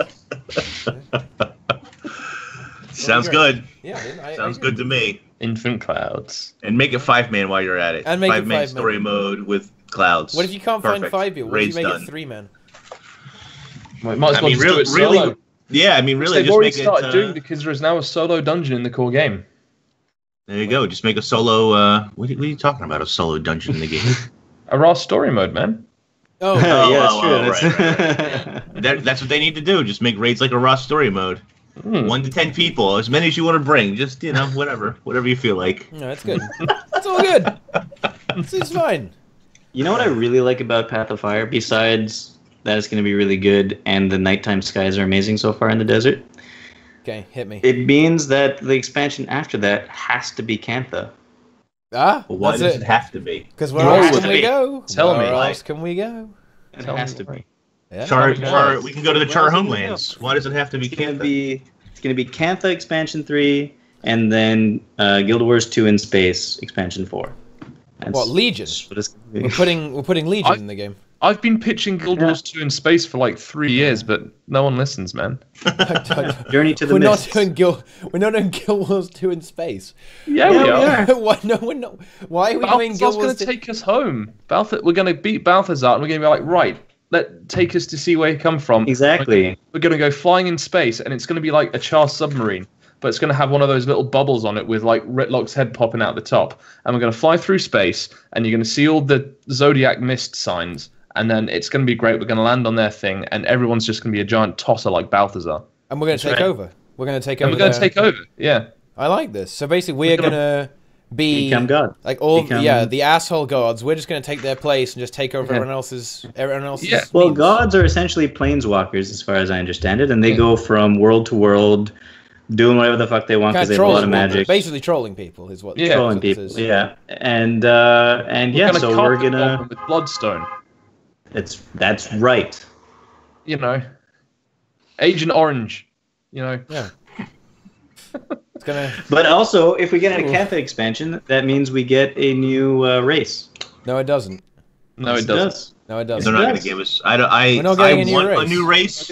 I want a new race, but I don't think it's going Mark to it now on your little notepads. All right. Boots has predicted next expansion Cantha plus new race. I've got some What would great. you rate? I got You some rate- great. You are wrong. You are Yeah, wrong. thank you. You say that now. We're saving this clip, and then in 3 or 2 years, they're gonna Right. replay it. Be careful, Teapot. ArenaNet listens to Boots. They just give him whatever he wants.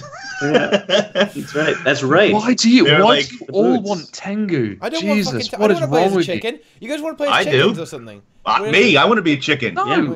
Yes. Like, the only two viable races that you want to play are Kodan or Lagos, because both are cool. No, No. Hylac. Frogs. I want to play Froggers. You want to play all- Hylac? Kodan literally have the same character model, every single one of them. Dude.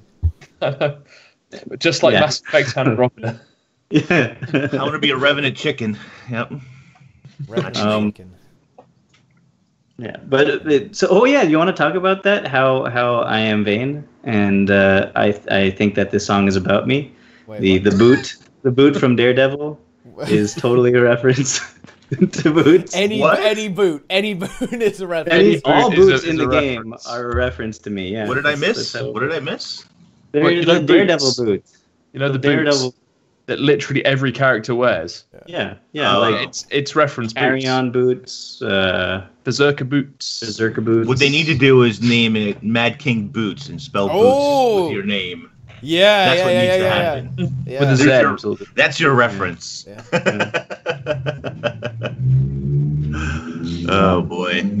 So Path of Fire storyline. Do we want to talk a little bit about the storyline going into Path of Fire? Yeah, yeah. We can talk a bit. I mean, we didn't get too far in it. Yeah, true. Let's just Should vote we like not this. do spoilers? No, we don't have to spoil. What are you going to spoil? I mean, there's not I much. don't know not what's much going reality, on right? past the first mission, so if you guys know anything else, which I assume you don't. No, nothing really I happened know in the everything. first mission, really. Anyway, let's be honest here. You get a raptor. You get put a- some fires out. Yeah. Ritlock Yeah. tells you that you're a crappy commander and didn't kill the dragons by yourself, even though he was nowhere to be found. And you get him out. And that's it. Yeah, The end. And let's see. The writing is, it's basically the same. It's continuing as it was. So So far, similar. I'm sure Brazil will be flaming it on his Twitter constantly. So that'll be good. But that it seems to be pretty similar. Like it looks like it is going to be the Balthazar focused. We're going to be taking a break from dragon slaying for a while at least. But I think that just based on the amount of information we got for features coming in the next expansion, it seems like this expansion is going to be a lot less feature heavy and a lot more, hopefully, story and content heavy. Well, I think that's the way to go. I mean, Heart of Thorns introduced so much stuff. It introduced elite specs. It eventually introduced raids. It introduced the mastery system, especially gliding, which pretty much everything was built around. It was absolutely fantastic. Really, really cool. But now that we're kind of settled into the mastery system and we're expecting elite specializations, they don't become a core part of what we expect now. We're kind of saying, or at least the reaction that I've seen is, oh, cool, we're getting more elite specializations. Obviously, mounts are a huge thing, but looking at, by and large, just saying, oh, awesome, more mastery points. But now we've got there's much more scrutiny on the maps and on the story than I think there were in Heart of Thorns, because we were so bowled over by some of the content that we were getting before. Yeah, I anticipate that since one of the reactions to Heart of Thorns was story was way too short. Yeah. I have a feeling this expansion is going to double it at least. That's my guess. I think that's fair. I think I'm definitely expecting a meatier story, 100%. I think, yeah, and as you say, right, they already have. I hope so. They have a lot of extra breathing room here because they don't have to implement the mastery system, stuff like that. They already have that in place. They can extend that across to Path of Fire. They don't have to develop the new systems for elite specs, like that's already in the game. All they had to do is make them, job done. And so easy. And with regards to the raids as well, like the raid system, the raid instancing, like the way the 10-mans work, the way they have the mechanics set up, they already have this in place. And it seems that they have all their technique and strategy for all the living story content, like the way the content is rolling out. That's already in place. They don't have to sort that out, right? Yeah. So it's going to all be probably more efficient, is what I would say. So, like, I think they've probably had enough time to pack a bit more content in there, right? And don't forget, though, it's still going to be a concise story. You think? So they've in said what way? Like they said, a concise story. Yeah. So no tangents. What, like self-contained? It's going to be what was the quote? More complex but concise. So I don't really expect it to be. I did not hear that quote. I think it'll be a little bit longer. It was in one of the MMORPG or one of the fan sites that interviewed one of the story devs. What does that mean? They use the word concise quite a few times, and they use the same words with Heart of Thorns. The difference was that with Heart of Thorns, it was concise but also fast-paced. This time they didn't say fast-paced, but they're still using the word concise. So now you're making me think that they want people to finish the story before the next Living World episode, so it's not going to be that much longer than Heart of Thorns. That's sort of what me thinking that they want to push out the next Living Story episode before Christmas. Yeah, so they're doing it 3 months down the line. Yeah, 2 or 3 months, right? And the same so 7-bit Brian's right. Concise is brief but comprehensive. So comprehensive and complex. Whatever complex story means, but still brief. And so there's a lot of people saying that there's probably going to be one story chapter with X amount of steps per map, 5 maps, 5 chapters, easy, in and out. Maybe it'll be a little bit longer than that, and I really do hope that it is. And I hope that whatever we do get, comprehensive-wise, it's not a lot of this Heart of Thorns, follow Timey's holographs, and follow Rox's footprints, which was just map filler. Now, since Living Story 3, the good news there is the map filler has become do hearts in the world and then get back to the story. And sometimes that works out pretty decently, and sometimes it feels too fillery. But we'll see. We'll see. Do you think? Oh, okay. So hold on a second. Does the story for Path of Fire kind of count like part of the Is the Living World Season 4 going to continue the story of Path of Fire? Yes, probably. I think so. Yeah. I think there will be closure. I think I said this in a previous time. There's definitely going to be some kind of closure to the story at the end of the expansion. I think the Balthazar arc, but it'll take off after that. Yeah. Right? I'm expecting the Balthazar arc to end and the Palawar Joko arc to properly begin. Yeah. So season 4 will start off with Timey saying, "Wow, I'm so glad that you killed Balthazar," et cetera, et cetera, et cetera. And good job, Commander. Exactly. So, but does that assumes that within 2.5 months you'll have done the storyline, which will definitely is very likely, even if the story is longer than HOT. But the question is, did they get into their mind that since they were intending to continue Living Story so quickly after Path of Fire as opposed to Heart of Thorns, that they don't have to make the story that much longer because it's gonna be like just a longer Living Story episode? I don't know. You can't really, and I think this is the way that ArenaNet have approached it as well. That they themselves have made a very clear definition between expansion and Living World, and that even though they're supposed to lead on from one another, the impression that I've always got is that the development, or at least the implementation of them, have been specifically separate things. That they can't that you can't expect like a cliffhanger at the end of an expansion, because regardless of how much you enjoy Guild Wars 2, having a cliffhanger at the end of an expansion you paid £30 for, whatever, is bullshit. It's like it's just how it goes. You have a boss fight at the end of a game. It's like that is how it is, whether it's a dragon or a fist fight with the Pope. It's just. That doesn't mean that you're going to kill it, though. It doesn't. But you need that final encounter. Sure. Yeah. Sure, there will be a final encounter, no doubt. Like Zytime. To be honest, I kind of want Balthazar just to smack us down. I just kind of want to get defeated. Lose? Well, we lose at the end of the expansion. Yeah. And so in the last instance, we all lose. And then you die. Everybody lose. And we all lose. Everybody's in the underworld for Living Story Season 4. No, I just think that we can take a major defeat and then have to regroup, rebuild, rethink strategy into Season 4. That might be. I still think it's not Balthazar. I still think it's actually Mingus. I think you're wrong. Mingus. It's just too much of a bait and switch. Like, is it though? It is. It's bullshit. It's like my first guess about who Lazarus was Mingus, and. Yeah. I'll give myself half a point because I was fairly close, but whatever. Thank you. But doing the bait and switch for a second time, it just no. Well, it's not a bait and switch. It's not exactly a bait and switch because he hasn't called himself Balthazar. Everybody else is calling him Balthazar, and they say he dropped the ruse. He's no longer under a disguise anymore, but he could just be Balthazar's twin brother. Half brother, I think. Twin could be twin. He's a half brother. Are you sure? Yeah, I think it's a half brother. It's his half brother. Yeah. Oh, then forget it. It's not Mingus. That ruins everything.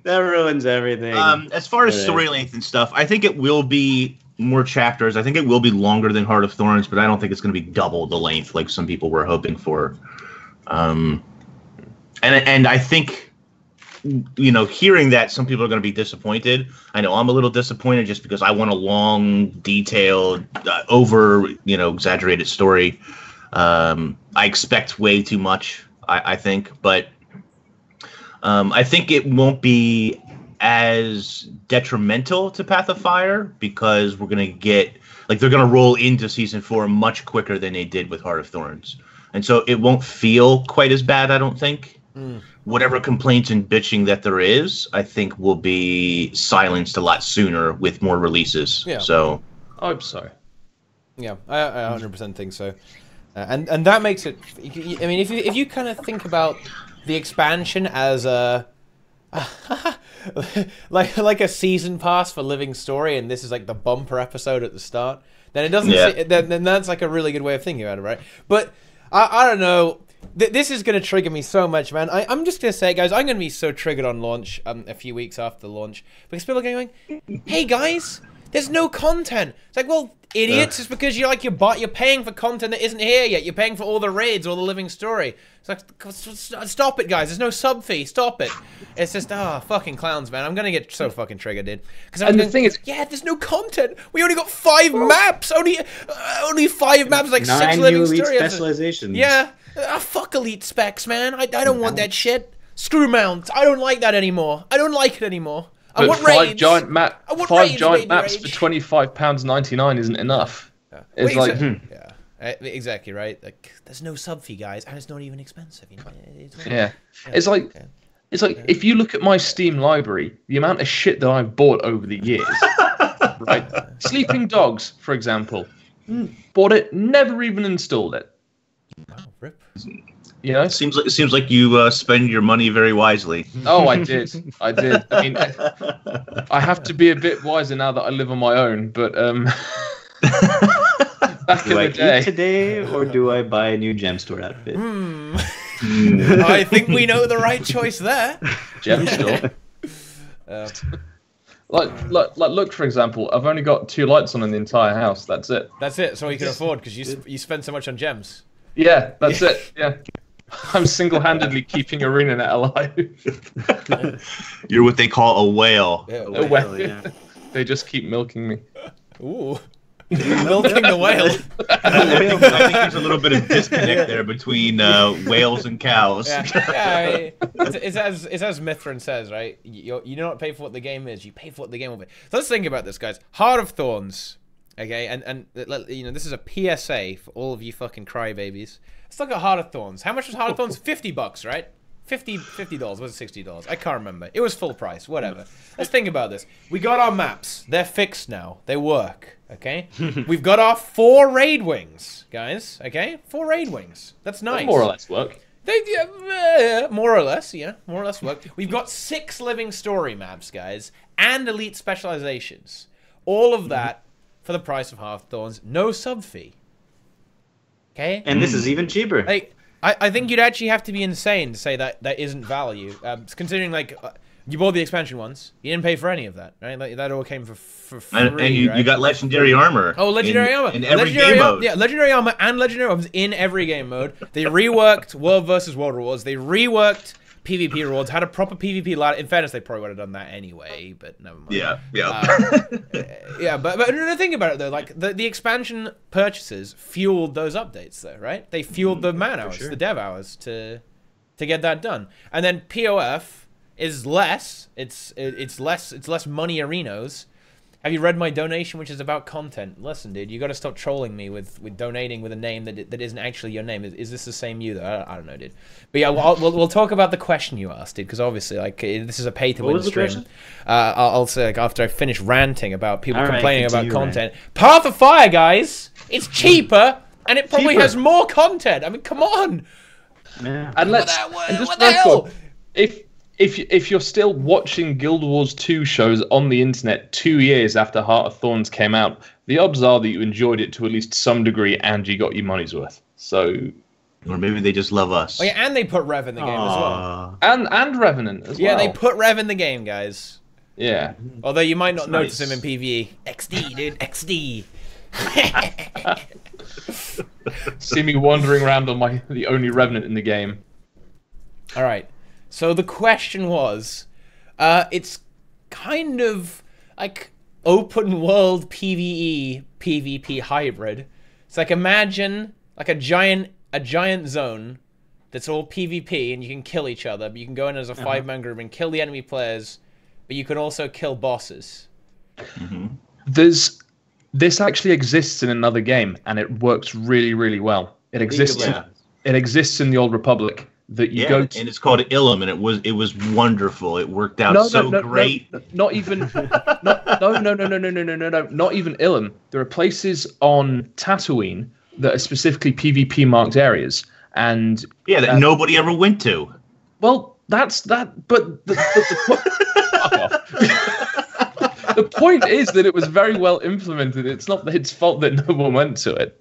Yeah. That there were so many Sith that if you played the other side, you were basically just cuffed. Yeah, and you like didn't nobody do played ever. Jedi, did they? No one played in. Yeah, I did, unfortunately. Oh, mate, really? Yeah. Oh, I but think playing. for a long time, people have been waiting for open world PvP, but I don't think it's ever going to happen. I think No. in the environment of Guild Wars 2, we are unlikely to see this. I think it's an interesting idea. There's world versus world. And they gave you that little space in the PvP lounge, too. It really is an interesting idea. I'm not sure how it would work out. The I don't know. playpen. I think it would be cool as a game mode, like a very risky game mode where you can kind of go If out you, like, there and you tag got always yourself got to as be PvP. you got to be on. No, like I think you just like you always get killed. But the thing is, like the thing is, people would just get upset and triggered that people kill them, and they're trying to do their PvE. You know, like it's not. Yeah. It's not going to happen in Guild Wars 2, but I think it's definitely a very interesting idea. I'd like to see how it would get implemented. It would be really. I think it would be a cool game mode actually. Like Okay, people are saying world versus world is open world PvP. Sure, I meant specifically inside the PvE environment. Yeah. As my But open with world bosses, PvP, but with bosses. So if you're completing a heart or whatever, and someone decides to come in and gank you, By the way, Rift has it as well. that'd trigger me Just so play on a hard. man. PvP server. And let me tell you, that seems like a really fun concept, but let me just explain what happens. You go for the world boss, and you're fighting it, and Salt is dominating, and they're awesome. And here comes EZ, and they just come rolling in at 1%, and they just wipe out the boss and steal your kill. That's what happens. And then you fight But amongst each other and kill I one. thought in Guild Wars 2 there is no kill stealing. Well, I mean, if you're fighting each other and you kill all of the other members, that's what generally happens in other games that are like this. They wait for the boss to be at 10%, and then a group larger than yours comes rolling in and wipes you out, and then finishes killing the boss. Thanks for doing all the work. You even see that a little bit anyway on which PvP map has Svanir and thingy? Is it Forest of Yeah, Niflheim? Forest. Yeah, he gets Niflheim. sniped. It's like kill the boss. Yeah. Thief backstabs it. Boom. There we go. Yeah, it triggers me so hard. But no, there's a reason I like one of the reasons I play Guild Wars 2 PvE is because it is PvE. I don't want to deal with people's bullshit. Like a friend of mine who I work with, he plays one of those survival sims like ARC or whatever. You know, the one with the dinosaurs that you can strap lasers to, and he'll play it for 12 hours straight, like we all do with Guild Wars, right? But then he'll drop me a message at like 3 a.m. and be like, "Fuck, dude! Some tosser came and ganked me while I was offline, or stabbed him and just rolled up while he was collecting metal or something." Yeah. Yeah. It's fun at first, and it's fun for a while, but eventually what happens is players get bored of getting rolled or getting ganked, and one server or one group dominates the other constantly, and people just stop playing. You mean like basically. World versus World? Kinda, yeah, kinda just like World versus World. That's kind of how that goes right now. I think it would definitely be an unpopular aspect of the game. Yes. I don't think people would. I don't think people would like it. But I think it would be interesting. I think personally, it's something I would probably play and try and get into. But then again, that's because I have a giant ass community guild, and we could just get like 50 people and just going crazy, right? Yeah. I don't know. Yeah. But Like I maybe I'm a said, little bit initially it's a biased. lot of fun. People really enjoy it, but it dies away pretty quickly. Yeah. And I've seen that happen in every MMO I've ever played with mechanics that are like that. Yeah. I mean, like there's still quite a few that still have the dueling mechanic. Like when I dive into ESO, like I'll be wandering around, and every now and again someone will challenge me to a duel or something, which I think is quite cool. I still would like that. Yeah, I wouldn't mind seeing that. that feature in at some point. Yeah. And like you guys didn't understand this, and like the guy is like donating another $2 just to like force me to explain this to you guys. It's not. Oh my God. It's not like actually open world PvP, just running around in normal maps. It's like imagine the Mad King's Labyrinth, where like a giant labyrinth where there are bosses about the place. Okay, an instance you would go into, of your own free will. Okay, Like World vs. World. like World versus World, But but it exists. instead of towers, there are bosses. Uh-huh. There we go. Okay. Okay. World vs. World has bosses, and all the Yeah, World I'm vs. pretty sure Worlds there's have people inside the Ah, towers. so they want, yeah, Desert Borderlands, where like the bosses are actually harder than the players. That's what you want, right? I don't know. Oh, like the grub. Like the grub, yeah. Actually, dude, the grub has loads of mechanics, man. As it does. What the hell? Like, and the lords in the keeps on the fire thing have loads of mechanics. I mean, what? It's so crazy. No one ever experiences them because no one plays on that map. But still, why would you ever fit? Yeah. Is there? Okay, what do you do when you beat the grub? What happens? Nothing. Nothing. Nothing. Something should happen. Don't. Something should what happen. happened? Hello, bud. Aren't you supposed to get like the final upgrade to your fire mastery or whatever it's called? What? What? You know how you? So I've not kept up with the world view. Do they still do the thing where they have the you like capture one of the bits and you get like one buff and then you get a couple of other buffs that stack on top, or have they got rid of that now? I have no idea what you're talking Are about. you talking about like the desert borderland? Yeah. No, we're talking about Eternal Battlegrounds with that giant grub. Shit! thing. Sorry. It's okay. Nothing happens. And the thing too is like we've seen this already. We've seen like we've sort of seen stuff like this come up before. Players in World vs. World don't like PvE elements injected in there. Yeah. They don't want that. They've specifically said many times that no, thank you. They just want to fight other players. They want to smash face against each other, not against a grub or. I feel like if you beat the grub, the person who beats the grub or does the most damage or something, should the grub suddenly like respawns and then goes attacks Eternal Battlegrounds. No. Goes and attacks, Dude, it's like some kind of like really fucked up, terrifying vehicle. Like you climb inside the grub's dead body and ride the grub around. Yes, And it's like it's it's a like a golem. It's like an omega golem. Yeah. Like you get Exactly. inside the grub, and just go with the grub. Exactly. The grub should siege a nearby keeper Yeah, tower. that would be really cool. Yeah, that would be really awesome. Again, though, people in World vs. World don't want that. They don't want to. why It's like, not? oh god, we gotta go not? fight the grub because It's gonna be as hard People. because then it'll fight other people at the same time as fighting the grub. It'll be fun.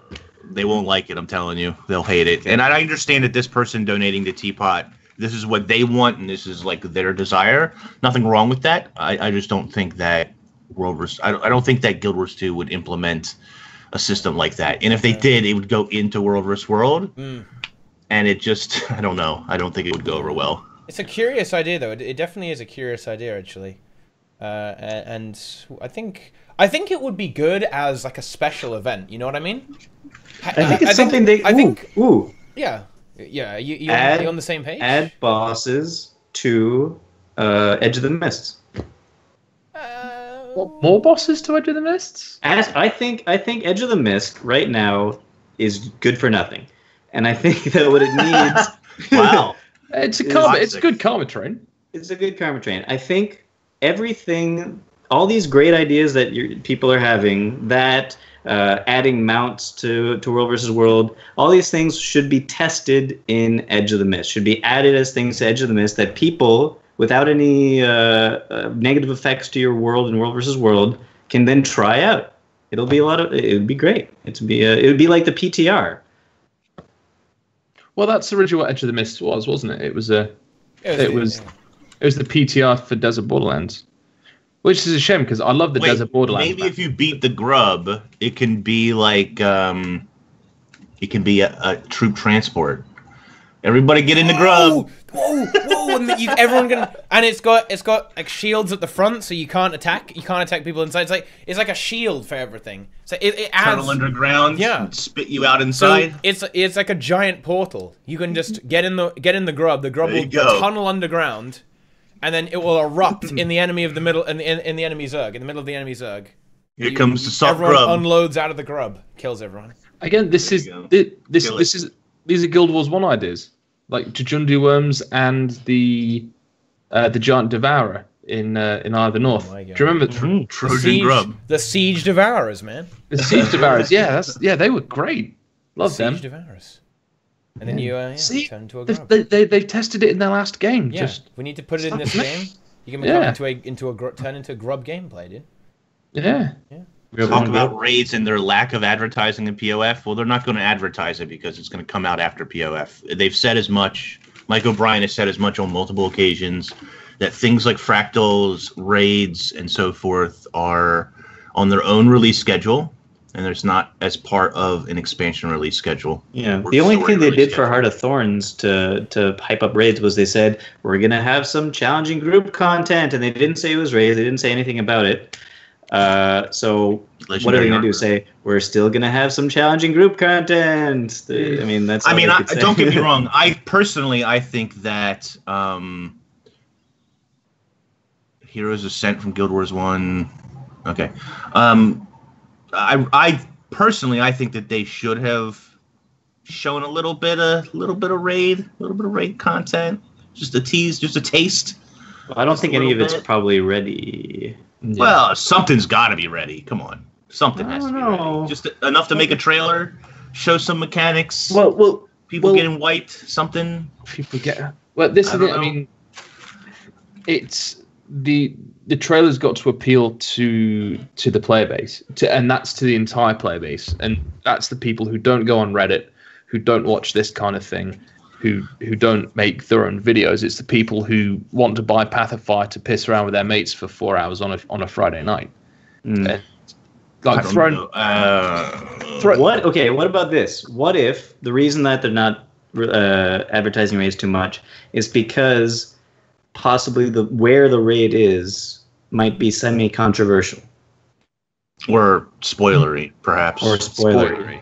But again, you can just do perfect example for Heart of Thorns. Do you remember there was that scene in Arc Basin where 10 people were in that room? It was like a story scene or something.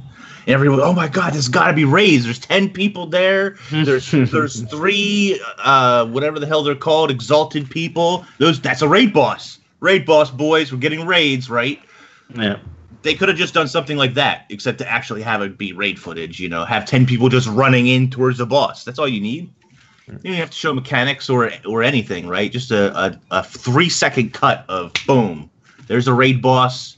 Here's you running in. It could be the first boss guy without spoiling. Like something that's not too spoilery. Like if you seen 10 people running towards Gorsival, you wouldn't know what the fuck you were looking at. You'd be like, oh, spirit failed. Thanks, ArenaNet. Spoiled. Like you wouldn't know. You know what I mean? So I don't know. I think that there's something they could have. Maybe it's just not ready, like you said, but it's definitely a fair criticism. I mean, they didn't really show in the trailer. They didn't really show any content, right?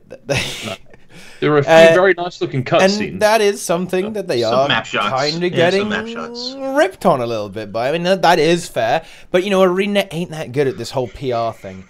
So that's not... It's not... Personally, I think the trailer was actually really good. But, yeah, I mean... Not showing any, meaty content for, again, right, it's a small part of their player base, so I guess it doesn't actually matter that much for them. But still, it would have been nice to see... the raids, but then again, it's interesting because if you think how much do you want to spoil? Well, I don't care about spoiling. Just maybe they do. Just think about it, guys. Just think about this, guys. Just think about this. Everyone who's into PvE in the endgame, they are already well aware that there are going to be more raids and fractals, so they don't have to advertise to those people because they already know. And they're appealing to a casual audience anyway, and they mostly don't really care. So, I don't know. Does it really matter that much? It only matters to... And we already know there's going to be another raid. It doesn't really matter, right? It'd be cool to show, it's cool to show a big boss like the original Guild Wars 2 trailer did. Not the spray paint one, but the actual... What was wrong with the spray paint trailer? Aside from that, it had literally nothing to do with the game. That look was great. Yeah. My point was that there was a trailer which showed the old model of Zaitan in the end, the one where it had all the heads spinning around on it, and it sort of finished off with Destiny's Edge walking towards the huge original Zaitan. Something like that, I think, would be really cool if they could kind of But then you have Balthazar, don't you? So yeah, but also the old original Zaitan commercial was heavily criticized because it shows the final boss of the game. What, 2 Heart of seconds. Thorns? I don't think that's a bad Oh, thing. no, for the launch the one. original game, the launch Really? game. By the way, Yeah. there's going to be a launch trailer on Tuesday as well. Some people keep talking about it, but there will be, the Path of Fire launch trailer will be on Tuesday as well. But guys, we're talking about the trailer that they announced with. The announcement trailer is what we're talking about, obviously. But I think if I'm sorry, but I feel like I'm sorry, Boots. It's okay. Just give me Go a ahead. second. I am a bit disappointed. We didn't get an ad campaign with in Seattle. Got to be in Seattle because that's where the company is. Where they're on Taxis? camels, and they're inviting people on the camel to come to the Crystal Desert with them. That's They right. get dressed up as Alonians, and they And just put take a the little road to the taxi city thing on top of camels. the camel. Yeah. Sure, yeah, sounds good. Little couple GoPros on the camel, captured from different angles. Yeah. Could be good. Just on an unrelated note, it is legal to buy marijuana in Washington State, isn't it? Wait, what? I don't know. I don't think so. Is it now legal? I have I no thought idea. it was Colorado and Washington. But I see what you're getting at. You see what I'm getting at? You're just like camels in the street. Sure, it's a Tuesday. Why not? But yeah, I kind of because Wooden Potatoes is having that competition for the legendary weapons where you put up like a video that advertises Path of Fire. Yeah. I don't have any of my stuff, so I can't do it, and I'm not going to be home until probably after the release of Path of Fire. I really wanted to do a recreation of the Cabbie commercial. No, you I don't. really wanted to do a recreation. You're of gonna the sign up real for life. Uber and just Yeah. have just do it with people Ubering into Boots' car? I wanted it to be as cringy. I wanted it to be that bad. I just wanted it to like a pure recreation. But I don't think I could do it without like laughing my ass off the entire time. No, like this. Please, Boots, don't do this to me. unfortunately, I don't think I'm going to be able to. If Somebody you else, just- please do that though. That would be amazing. If you could just, what you could do, you could get yourself a little wooden sword and then just film yourself sobbing on your sofa in black and white, and then like this very pitiful piano thing goes over. It's like, did you know some players don't even have a single legendary weapon? Legendary But insight. you can help this player. Buy Guild Wars 2. Someday he can have bolts. Buy Guild Wars 2 through Boots Buzzling. He can eventually buy enough gems to get a legendary weapon. It can happen. It could happen. We could make this real. No. Going back to the whole sort of hype thing, though, yeah, there's not that much hype for this expansion, is there, guys? Let's be real. Where's the hype train? I'm on my own. I'm on my own little carriage. No one's here. Choo Feels choo. It's a shorter development. I mean, a shorter span of time. This is so good. This to me is like way better than Heart of Thorns. Even like it should be way more hype, dude. Like all the elite specs are better in my opinion, and like the map is really good, and it's actually not gonna have like a mega content drought. We're gonna have raids. Yeah, I don't know. It's gonna be hype. I think the hype's still there. I think the hype's there. I just don't think it's like what hype are you not seeing that you saw in Heart of Thorns? For Heart We're of Thorns. going crazy, dude, for Heart of Thorns. There Oh, yeah? wasn't an RP. There wasn't any competition from other games of a similar genre at that time as well. Because hang on, last week, 2 days ago, this launched. Oh yeah. What's that? And it is the hype for it is unreal. Why is the and box so big? I have been playing it I played it till 3 a.m. 2 days ago. Like the RPG community in general is going mental over this game. It's good. It's very sadly good. it's completely overshadowing what's going on with Path of Fire. Yeah. Like I have no idea what you're even talking about. It's Divinity Original Sin 2. So good. mate, Go get it's it. incredible. Never Yeah. played it. Oh, it's so good. Is it an MMO? No, it's No. it's a Well, then I top-down don't give a tactical turn-based RPG. Yeah. It's like D&D video game. Yeah, pretty much. But Yeah. Anyway. every single RPG site that I read, you get like the Guild Wars 2 thing, but everyone's just going mental about Original Sin 2. Good. And I think that to some extent it's stealing its thunder. It's not good. I don't know. Like, what do you think? I don't think so. I disagree. think Because it's not an MMORPG, so like Yeah, the people, it's not an MMO. it's a completely different. Until you thing. mentioned, actually, and I'm trolling quite a bit, but somebody in Spud Club mentioned it's Wooden Potatoes maybe a week ago. Until then, I had no idea what the hell people were talking about. So until somebody brought it up in a stream that I was watching, I didn't know what Divinity Original Sin was. I think it's not my the genre, reason for right? that is that it's been in beta for a while, and so you know there was a hype for it when it first came out on beta, and there's been hype building, but it's kind of it's been a long time coming. So it's, the flip side of that is I've been hearing talk about BlizzCon and World of Warcraft for months.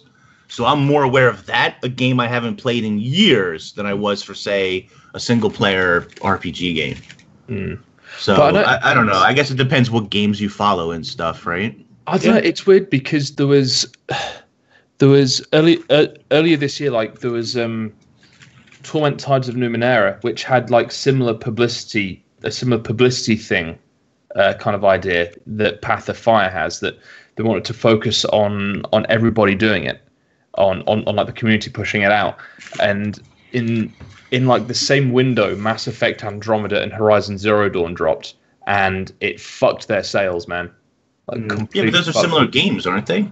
No, not at all. Horizon. Well, to which? To Path of Numenera? To Tides of Numenera. Numenera is a top-down turn-based RPG. Horizon Zero Dawn is the open world thing, and Andromeda is Andromeda, and it just completely fucked sales. Because I could see that. I could see because that. of Like that the same lack of reason. hype. But usually the reason why sales get fucked is not because of just big games dropping at the same time. It usually has to be big games that are very similar to them. Like, for instance, Overwatch and Battleborn. That destroyed Battleborn because they are very similar games. And I see people saying, like, you know, MMO players do play other games. Yes, some players do. Some players are like Alex, and they play a variety of games and Boots and stuff. But there's also people like me who really don't get outside of their one genre too much. And so I don't know. I don't know how much Divinity Original Sin, for example, is hurting Path of Fire's shadow or launch or whatever. I think it has more to do with lack of ArenaNet shilling it out. That's my point. That's my point, though. At the moment, for all the advertising that you know us as partners are doing, the Wooden Potatoes thing, did you ever get that feeling sometimes that we're preaching to the choir, that we're not absolutely, that we're not being able to achieve what ArenaNet want and expand that audience? I think so, and I think that's why there's only so much ArenaNet probably wants to also get partners that have a player base from some other game. Absolutely, Big time. I think that they're more valuable in many ways. I think that has something to do with it. I really do think that has something to do with it. I think, though, that there's more to it than that, though. Like, Heart of Thorns versus this is half of the reason why there was more press, let's say, around Heart of Thorns is because it was their first expansion. It was it was something different that hasn't been done before. There's expectations, but there was no way of knowing what kind of expectations you could have for it. So there was a lot of hype and information surrounding like that because nobody knew exactly what was going to come. It's a lot more of a known entity. It's more like, if any news people are going to be talking about it, they're going to be saying expansion coming, this is what you could expect, etc. It's I don't know. I think that's also part of the issue. Well, and there's less build up this time, so there were no conventions they even went to. Well, maybe they thought maybe it wasn't really worth it, but there was Gamescom, wasn't there? But no, they didn't have a presence. And PAX West, but that's the thing. There was no like keynote speech like we had with Heart of Thorns. I just thought it was really surprising. You got especially when it sort of fell within the window where the expansion's going to release. Yeah, I don't know. I don't know if I liked the big keynote speech overall for the game. You know? No. I don't know if I did. I enjoyed getting all that information, but I don't know if it was good for the publicity of the game. Do you think that being at, so they were at PAX South when Heart of Thorns launched, right? Yeah. Do you think, okay, so you're at PAX South, you do your big keynote speech, but then Colin goes on to Twitch's stage there and is on like a Twitch main show to talk about Heart of Thorns, to touch on key features. Like, to me, I feel like that is great publicity. Maybe not the keynote speech, but being on Twitch's main stage at a convention that gets broadcast out to a variety of players. I mean, maybe they don't capture a large portion of that audience, but at the same time, maybe they pique some people's interest enough to come and check the game out. You gotta remember too that Guild Wars 2 went free to play when Path of Fire when Heart of Thorns was announced. And so there was incentive to draw people in early to, hey, come play our game for free, and if you like it, well then buy Heart of Thorns. Mm-hmm. So that was well timed. Yeah, I don't know. Like, and I see people saying, like, I see Path of Fire ads on YouTube. So do I. But I'm a Guild Wars 2 content creator. I watch Guild Wars 2 content. We're always looking up stuff about Guild Wars 2. Like, of course, the algorithm's going to target us pretty hard. Yeah. Like, I've got some bad news for the Google algorithm, though. I've already got the game, so. We're like, without far ingrained, we cannot scrub this stuff out of our cache or cookie folder, can we? It's just, we could buy a new hard drive and they'd still come up. 60 years from now. Now that is interesting. Agent Kronos says he saw Path of Fire ads on his school computer.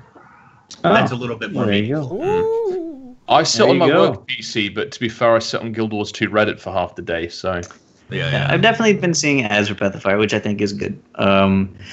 Missing that big stream out for 200,000 people or something might be an issue, but I think there's just so much that could go wrong in that kind of situation that maybe it's just a risk they didn't want to have to take. I don't know. I don't know. Because remember, I don't know, it wasn't overshadowed. Like, obviously the presentation wasn't overshadowed by this, but you guys remember when the what's her name went down to the audience, is like, what do you expect? Heard of Thorns TV isn't going to be terrible, man. Yeah. That's good. So obviously they're not going to do a repeat of that. But... Oh, come on, that was good. I actually think that was good. Yeah, I thought it was hilarious. I don't think that Jennifer Hale and company thought it was very good. No, I don't think many people thought that was good. But hey, they delivered on that, though, right? They delivered on it. They did. Yeah. That was a funny little moment. And they handled it well, and it was funny. I don't know. They did. I don't know. I don't think that was bad for the ArenaNet at all. Actually, I thought it was funny. It was funny. What can I say? It got a meme going, and I love Jen Hale because she just doesn't take any shit. She's wonderful. I love her. She was totally chill. It was handled extremely well.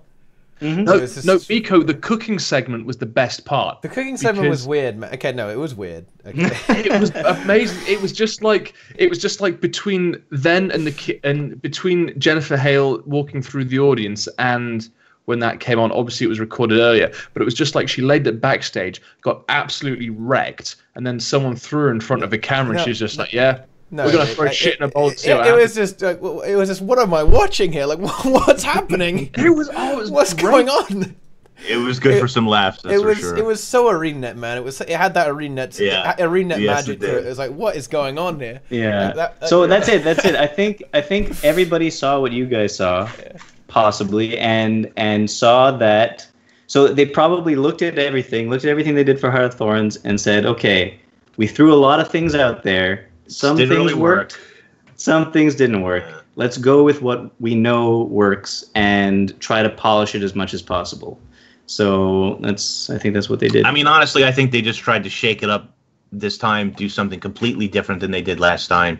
Because even remember, because there's a lot less build-up time, like as partners, even there were a lot of like different shows and stuff that partners did. Like I did one with Nike.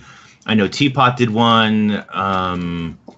There was a number of different partner shows out there to talk about raids or whatever content they were announcing at the time.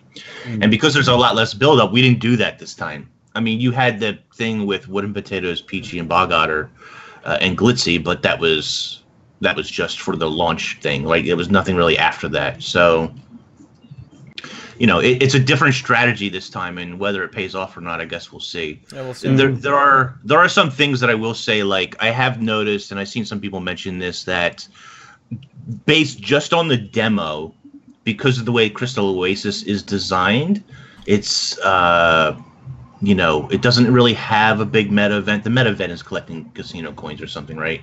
It doesn't really have a big meta event. It's a much more open map like Living Story 3. Also, it's only like 60% of the map. Well, it's only 60% of the map, granted, but I think like because it's that and mounts added to it, and the way that mounts have seen a very positive reaction, I think that brings people back who didn't like Verdant Brink and who didn't really like gliding so much, because there is something to be said about those differences there, right? And I hope that Path of Fire strikes a good balance between Heart of Thorn metas and Living Story 3 maps. Absolutely. Let's hope that happens. The way I understand it is that at least the first map, probably maybe only the first map, but at least the first map is meant to feel more like a city map, meant to feel more welcoming, etc.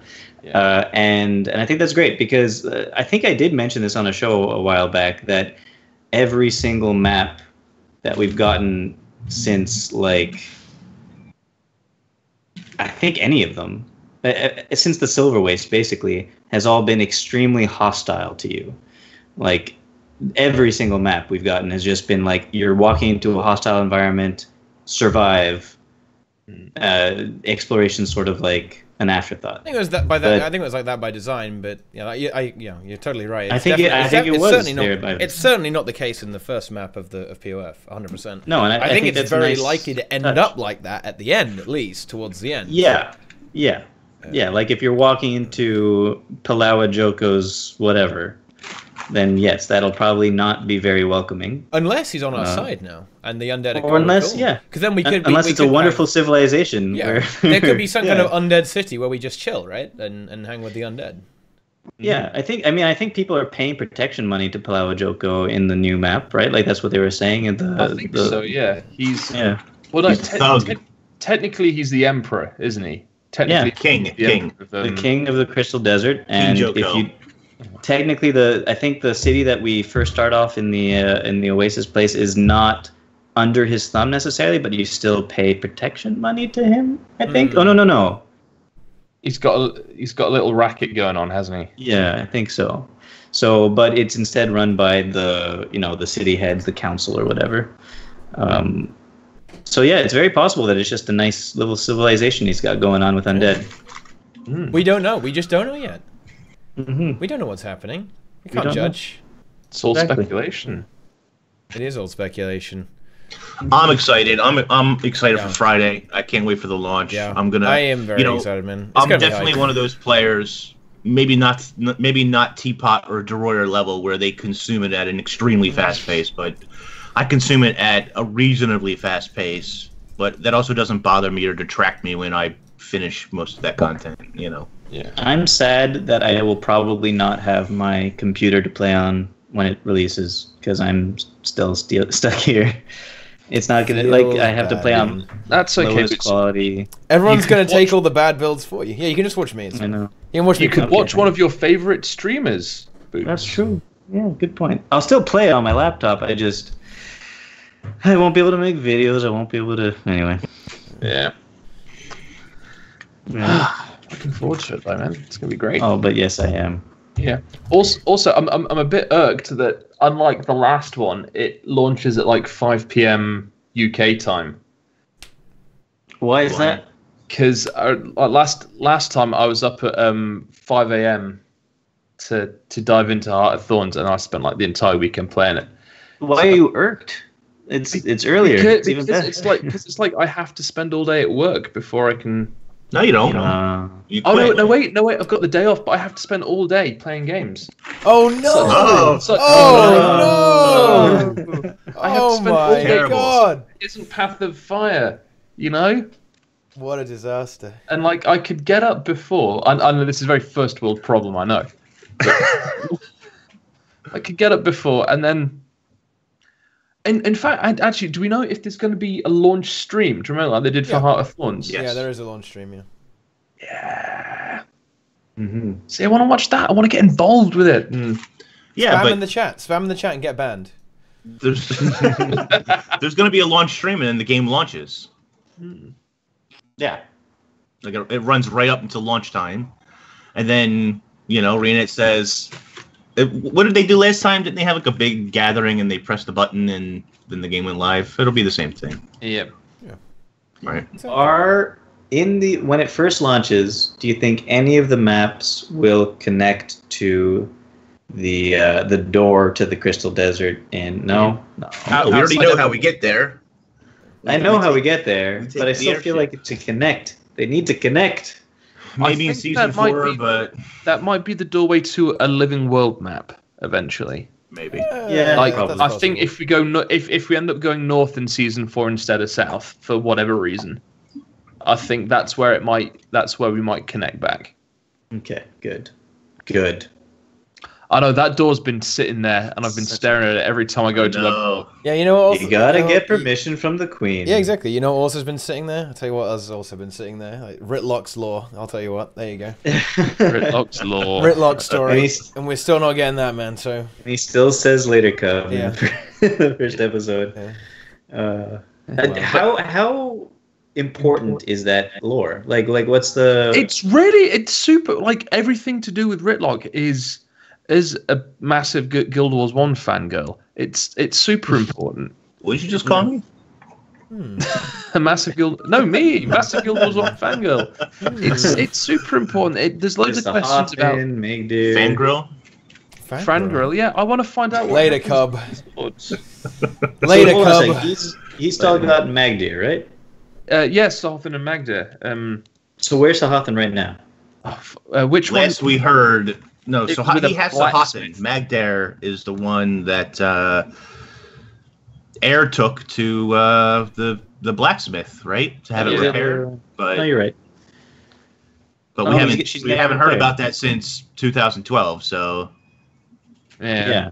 I was hoping that we'd find something about it in Ember Bay, considering that's where Rurik would have dropped it. But nothing. Nothing. Well, Nothing. it could just. You know what? What if they actually use it as like a meme tool? So every time the community asks about it, like what happened, they're just gonna put Ritlock having a line that will just blow you off and say, yeah, dude, it's never happening. I'm never telling you.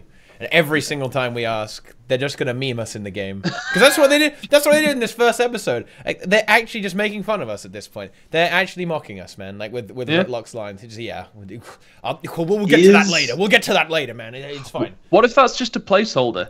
What if they Oh, maybe that. balls deep in Yeah, exposition? It's not. maybe. I think is whatever happened there so important that it has to be mentioned in either the Living World or the Path of Fire storyline, or can it all be revealed in a raid?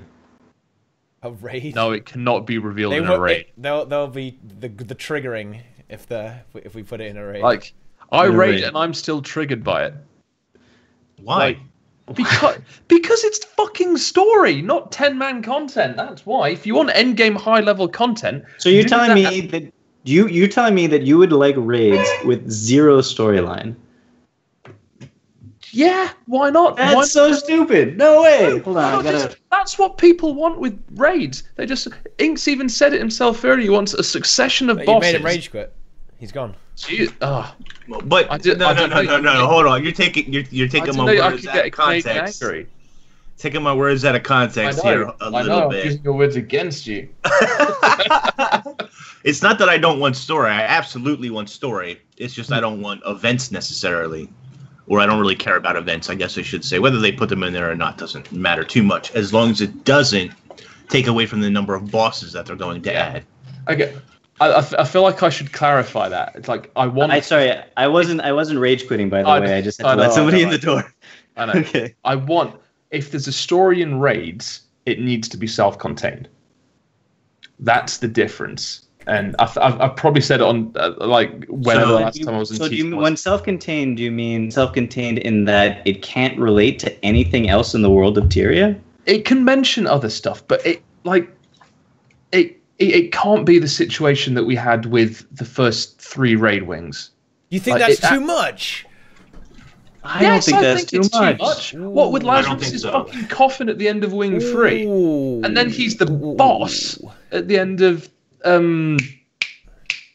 Episode 6. episode 6. Yeah, Which had nothing to do with the raid, though. it doesn't. But it was the whole season 3 living story that Lazarus comes back, and then it turns out he's not Lazarus, and then it's Balthazar, and then we.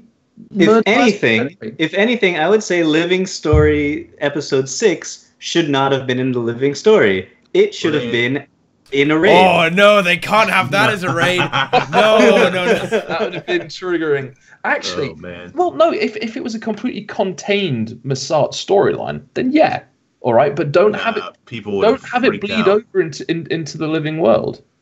But they're separate stories, so I don't. I mean, they have ties that bind them together, but they're not necessarily the same. The raid story was more lore and in depth of what the White Mantle were doing that they just don't have time for in the story arc, in the main story arc.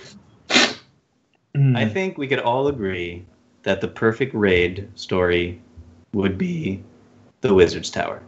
Yes, Garanhoff, because that really is something. People would freak. No, Why? wait, it's perfect. There has been nothing about for the same reason you just gave for fucking the White Mantle. No, but there's no story connected to the Wizard's Tower. It's already been said publicly by writers on ArenaNet that they have no story for the Wizard's Tower. There is currently no story about who lives up in the Wizard's Tower. So why not? And I get that. And I would love it personally. I have zero problem with adding that story to raids. I want it, actually. But if people get upset that Saul, a character that didn't even have a story to play in Guild Wars 1, he was mentioned in the lore and the world building. It's not like you saw him in Guild Wars 1. You didn't see him in Guild Wars 1. You didn't see, no, but he was instrumental to the whole setup. The floating castle has been around since when? Sorry? How long's the floating castle been around? For a while. For all the time, man. In Guild Wars 1, certainly in Guild Wars 1. So my question is, how's it different? It's because I agree with that. Because the actions that Saul took were directly responsible for how the story of Guild Wars Prophecies plays out. Is that he made the deal with the Massart, and that essentially his decision then essentially pushed the actions of the White Mantle sacrifice the Chosen on the Bloodstone, which in turn took you all the way around to the Crystal Desert and then over to the Ring of Fire to ultimately keep the Door of Kamali closed and kill the Archlich. It's like, so it's a bit tenuous, but Saul's actions before the original game starts, it's a catalyst for how the entire saga plays out. Right, but so anything that happened before Prophecies happened, we can't touch on? I get the feeling I'm digging myself into a hole here. That's you triggered Arcane now because of the bonus mission pack, dude. Yeah, apparently there was a bonus mission pack. My bad. You played as various characters. You see what happened to Saul basically. The bonus mission pack takes you through like him taking out Char leaders, then the Massart come and help him, but then he realizes they're evil and they spirit him away. That's basically like the bonus mission pack in a nutshell. With regards to Saul, right? So digging a hole, wipe it on Veil Guardian. Here we go. But my point is I don't think that Saul's the resolution to Saul's story is any different from finding out what's inside the Wizard's Tower and whatever stories involved there. I think players would have the very same reaction when that gets added. I think Wing 4 is a bit weird because to me, even though it's a continuation of the White Mantle storyline, it feels to me like it sits separately from the Living World. Even though there are some White Mantle aspects, it's mainly because of how Wing 3 ends that I have the biggest problem with how they implemented the story. Wing 4 just seems to me to be completely separate, aside from mentioning apart from the Demos fight at the end. I think both of the raid stories are pretty fine. I think they were pretty. They were little side stories. I don't think they were. I think you could argue that the stuff that happened in Wing 3 was pretty big, pretty juicy. Yeah, ArenaNet has already said They are not adding story mode currently, so you can keep asking for story mode, and your happy clouds and your easy raid. You can keep asking for it, but it turns out right now ArenaNet is on Inks' side, and you're not gonna get that. They're not gonna get noob mode. So please send hate mail to Bootspur I don't know, gmail.com. Like, the wing 3 story. I don't know. I think the story is fine as it is with regards to raids. I actually think it will become more disconnected. I think people will get their wish. I think it will be less relevant. It won't pertain as much to the actual main plot. I don't think that's going to happen. I think that will happen because people got shit for even Wing 4, right? And Wing 4 didn't really pertain to the main storyline at all. It was just like tying up a loose end from an old game, even. So I think it will actually be even more side story. It will be like, you know, this like an epilogue, even, right? Like after the main story, which is kind of how it was. Like, yeah, as Ink says, we're the cleanup crew, boys. We're the cleanup crew. Cleaning up after the main story, but if Wing 4 is too hard, you don't deserve to see the story. Yeah.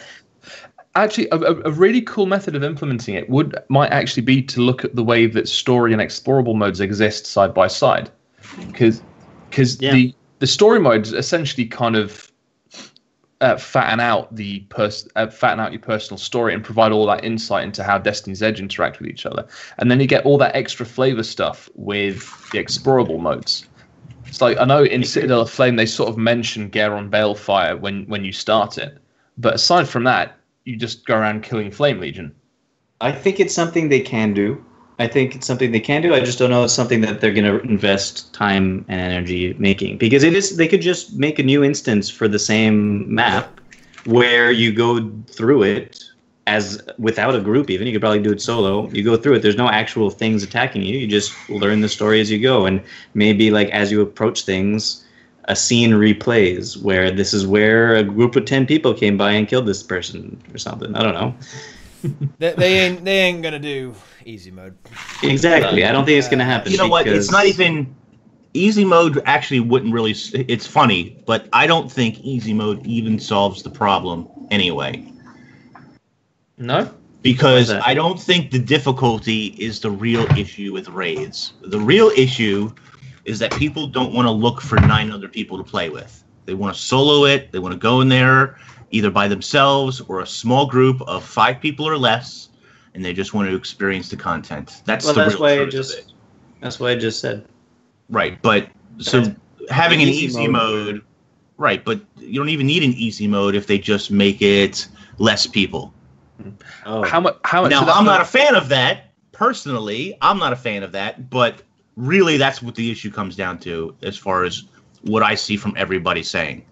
They want to play with less people and experience the story. It's not really a matter of necessarily difficulty. But how much of that is conditioning from the dungeon experience, where you can? Well, it's conditioning from the entirety of the game. Dungeons and fractals and whatever, you know. People will still bitch about it, but that's true. Let's just talk about this, guys. Like, people complained that some of the living story bosses are too hard. I mean, like, how? Corticus. Is he? It gave me a bit of a headache, but he wasn't tricky. They nerfed him. They like deleted mechanics. Yeah, they deleted mechanics because there was such complaints about it. I did him like 3 times on my own in like the first day. Well, yeah. When did they nerf it? A few patches after, I think. Really? The week after. It was not maybe. Wait, which one are you talking about? The Corticus fight. The Corticus fight. The Corticus fight. He was patched the day after. The day after. There you go. The day after they patched him because it was too hard. Okay. People. Chat Garen was said to be too hard. Ridiculous. So what I'm trying to say, Octovine was too hard. And they know. What I'm trying to say is, if they include a easy mode for raids, which they're not going to do because it's a lot of manpower for something that they don't need. They're not going to do exactly. But if they did it, they would have to make it so that there was absolutely no combat encounters for it. You would just go through and learn the story. Well, that's not entirely true. Rift has a system where I don't remember if you play with one person. You can solo it, but I don't remember how many people you can actually take, but basically what Rift does is it creates like a an abridged story where you go and you fight a couple of bosses who have almost no mechanics, and they tell you the story of the raid, basically. Yeah, I think that's what you do. But that's extra development time. It's not like that's what I said. That's what I said. It's not going to happen. Yeah. So. We need to, guys. Like, we have this conversation like every single tea time. I know it's not worth it. It's not worth it. It's alright. I've not been here in months, so this is all yeah, new. yeah. It's all. No. It always comes up in chat, and we always talk about easy mode. It's such a pointless discussion. Like, it's never going to be enough. Raids aren't even hard. Get good. There we go. Actually, TeaPot, you were saying yesterday that when we were raiding for far too many hours on CM demos, you were saying the other day that something to the effect of there's this false perception created by players that make raids like villainized. They make them seem much worse than they actually are. Yeah, sure. They watch my stream. Yeah. I forget the exact. I wish I would have the exact quote that you said, but you said it so perfectly. Like players who don't raid or something villainize a game mode that they don't quite. Yeah. Understand is not the right word. I mean, the point is, if you go into raids and you're in full soldier's gear, and you've got random classes, some of them not in elite specializations, you don't know the strategies, and yeah, raids are going to seem extremely difficult and really, really fucking hard. But then it turns out, like, it turns out you can beat Ken so fast he doesn't even do anything. You know, I don't know, man. Yeah, yeah, I don't know. Like, apparently someone in chat said that, but never mind. I don't know. Ken's been soloed. Well, yeah, exactly. It's not a hard boss, but yeah, like raids are scary because people don't actually try. They build it up in their minds too much. Well, no, it's just that they for some reason they just don't want to put effort in, and you see this in my own guild a lot, right?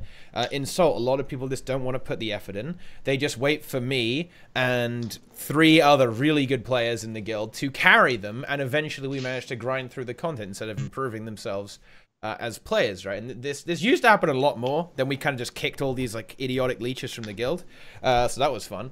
But yeah, it used to be the case, and it was horrible. But it's less the case now. But I mean, it is the case in pugging, and the general community is lazy. They're lazy, and they don't want to get good. And it all feeds back into this false perception that raids are extremely difficult because people make them unnecessarily difficult for themselves.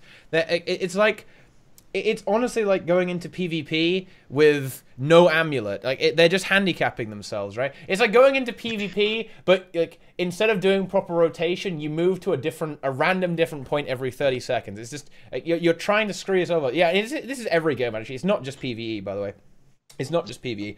You see this in World versus World. People don't run the proper builds. Yeah. They don't get on comms. They don't even try. They're just waiting to get hard carried. You see it in literally every game. And Ranger's fine. Like Druid's fine. Like, yeah. People are scared to fail something because most of the game they get rewards for nothing. You don't have to fail raids. Like, I mean, you don't have to. Like, you can cap on shards just by wiping constantly. But yeah, it takes a while, but you can get there. Yeah. Like it might. I mean, I think a lot of what you said is true. I think probably also another thing for getting into raids that's tough for people is if you don't have a guild, you have to pug it, and if you pug it, do that. Don't. No, but here's the thing. Like, okay, that's that is actually a really valid. That's a valid statement, but it's so easy to get a guild. Yeah, like there's literally nowhere where you can't. Like you can join Crossroads, you can join RTI, you can join Salt. Like these are. Where do you get the information for these guilds? Ask an Aerodrome. Ask an Aerodrome. Yeah, forums, Reddit. Like the guild that I joined, I was just browsing through Reddit, and I was like, those guys are looking for, new people, and they do trading runs and all that. Sent them an invite 3 weeks later. The official forum has places you can look. People advertise in game all the time. The Aerodrome is probably really one of the better places in game to look for a group like that. But still, I mean, they exist. I have people who send me messages all the time where they're like, "Hey, man, I'm really looking for a group. I'm NA. Do you know anybody?" And I don't know a whole ton of people, but I know 1 or 2 who are always looking for people to raid with. So it'll be a matter of whether your time schedule fits with theirs. I mean, that's, personal, your personal schedule, but still, there are options out there. And honestly, like, I'm not a big advocate of telling people to go pug raids. I really think you should find a guild or a training group to go with and learn that content and play that content. It'll be far more enjoyable when you find the right group. Yeah, and without being like super, you can. There are community guilds out there. There's Tier and Elite unit that run training things that are massive on EU. They're the guys that did the first triple trouble kill. There's Salt for better or worse. But the thing is, in all seriousness, Salt run training sessions, don't they? 100%. Yeah, we run legitimate training raids. We have people who teach raids. We have all the builds laid out, all the setups that people need, like all descriptions of them and like how to, links to various websites like QT, all this good stuff. Like, whether there are legitimate training raids, and there are people who will, without flaming, will help you through the raids. I don't know. I don't know what else to say, man. Salt? Like, in without Salt. Flaming? No, with no flaming. The raid trainers are all really, really lovely people, and they will help you do raids. Like that. Look, so I understand that all these things exist, and it's great, and it should exist, and it's great, and you shouldn't pug because that's scary, and always usually really annoying. But we say it to all the people watching us on this stream. But do you think that everybody playing the game who has an inkling of going into raids knows that all these guilds exist and knows what guilds are good for this kind of thing? Well, it's... Hold on. Perhaps not, Boots, but I will say this. Anybody who goes to Reddit or the official forums to complain about raids, which is where you see fair enough, should know this stuff, are already there and can see that there are guilds to join. Yes, that is a good point. And if a new player who really doesn't know, they're not active on these various forums, all they have to do is ask in map chat, and someone will say, "Check out these guilds." Yeah. And then 7 other people say, "Get good." Honestly, do you know what the really funny thing is, guys? Actually, and the people who will typically respond will actually be the players who are in like decent PvE guilds or high-end PvE guilds. Like, you see people actually in good guilds that are known in the community responding to these people like this, right? Yeah. It's not so it's then there's like some assholes who go, haha, noob, XD, you're trash. But there's also like the majority of the community just isn't like that, man. It's just they are actually really friendly and want to get people into raids. And look at all the work that QT does, right? They're writing comprehensive guides on how to play the class, doing loads of video stuff. Fantastic. Like these are the elitists, man. Like those toxic elitists. Okay, but they they want to help the community and they're trying to help people get into raids. And you have people like 1UP is a great example of this. Like 1UP is quite active on Reddit, like always talking about stuff with regards to the raids. He's like extremely friendly, man. Like he's extremely friendly. He'll help you out. Where is he these days? I never see him in stream anymore. Well, he's around. He's around. He's around. He's still around. The community just, I don't know. Like people think the raid community is toxic. I don't know. There's definitely a part of it. There's definitely a part of it that is toxic, mostly in pugs. But it's just not overall. I don't think it's not the case. On the whole, But you've got Spud Club as well. They run training. Yeah. You've got the Peachy Party. Peachy and Bog Otter. Okay. Like I said, I know all these things exist. Lewis, I just wondered if everybody knew about them. Probably not. But Inks has a point. Anybody who's complaining on Reddit about the story in raids knows about them. Right, they're there. Yeah. They're there to find. The other thing too is like Zelix is bringing up a point about like maybe some kind of guild function or how to find a guild within the game itself. So do we want to? I know like the show has been going on for a while, but do we want to quickly talk about the strong possibility of lack of guild functionality being added in Path of Fire? Because Heart of Thorns, I mean, they added guild halls, but they're adding a new guild hall, right? There's one new guild hall. Looks nice. There's one new guild hall, but there's no new guild missions, right? But, there's no. But that's more of an historical problem than specifically expansion. I mean, it got redone. Like the interface got redone about 2 years ago, didn't it? But aside from that, we've had no new guild mission content for the last 2 years. Well, last 4 years rather. I guess my point is, with the exception of the new Guild Hall, which there's only one of this time around. And by the way, you need Heart of Thorns to you need Heart of Thorns to claim that to be the original claimer, not to participate in it or be there. But like they haven't talked about adding anything additionally for guilds or going over some of the issues that exist with guilds. We're still capped at 500 members. What else? More decorations. No, it's not even just about decorations. I think that I think guild missions and adding to guild missions is a huge thing, but we've sort of talked about that briefly. So they have bounty boards now, right? And they're not connected to guilds in any way. And they're basically the same thing as guild bounties. Yeah. Are they just not going to expand on, or are they going to have maybe guild bounties activating these bounty board bounties? I mean, they haven't talked about it at all, so I would assume no. Like as far as guilds go, anyway. Yeah. I mean, but even a further step than that, though, like, what about expanding how many guild members you can have in a guild? How many can you have right now? 500. Oh, damn, we're near the cap, man. We're near the cap. I think that's no. enough. Let's get 1K, boys. Let's go. I think for certain communities, it's certainly. I don't think it is enough. I know World vs. World guilds who easily hit that cap all the time. Yeah, we're gonna hit that cap. What the fuck? Okay, what about bringing back the alliance function then? I mean, yeah, good idea. I mean, well, I think for that you kind of want more guild slots then, if you want to have that sort of thing, so you can. Well, yeah, even addition of guild slots or just updated functionality in general for the guild.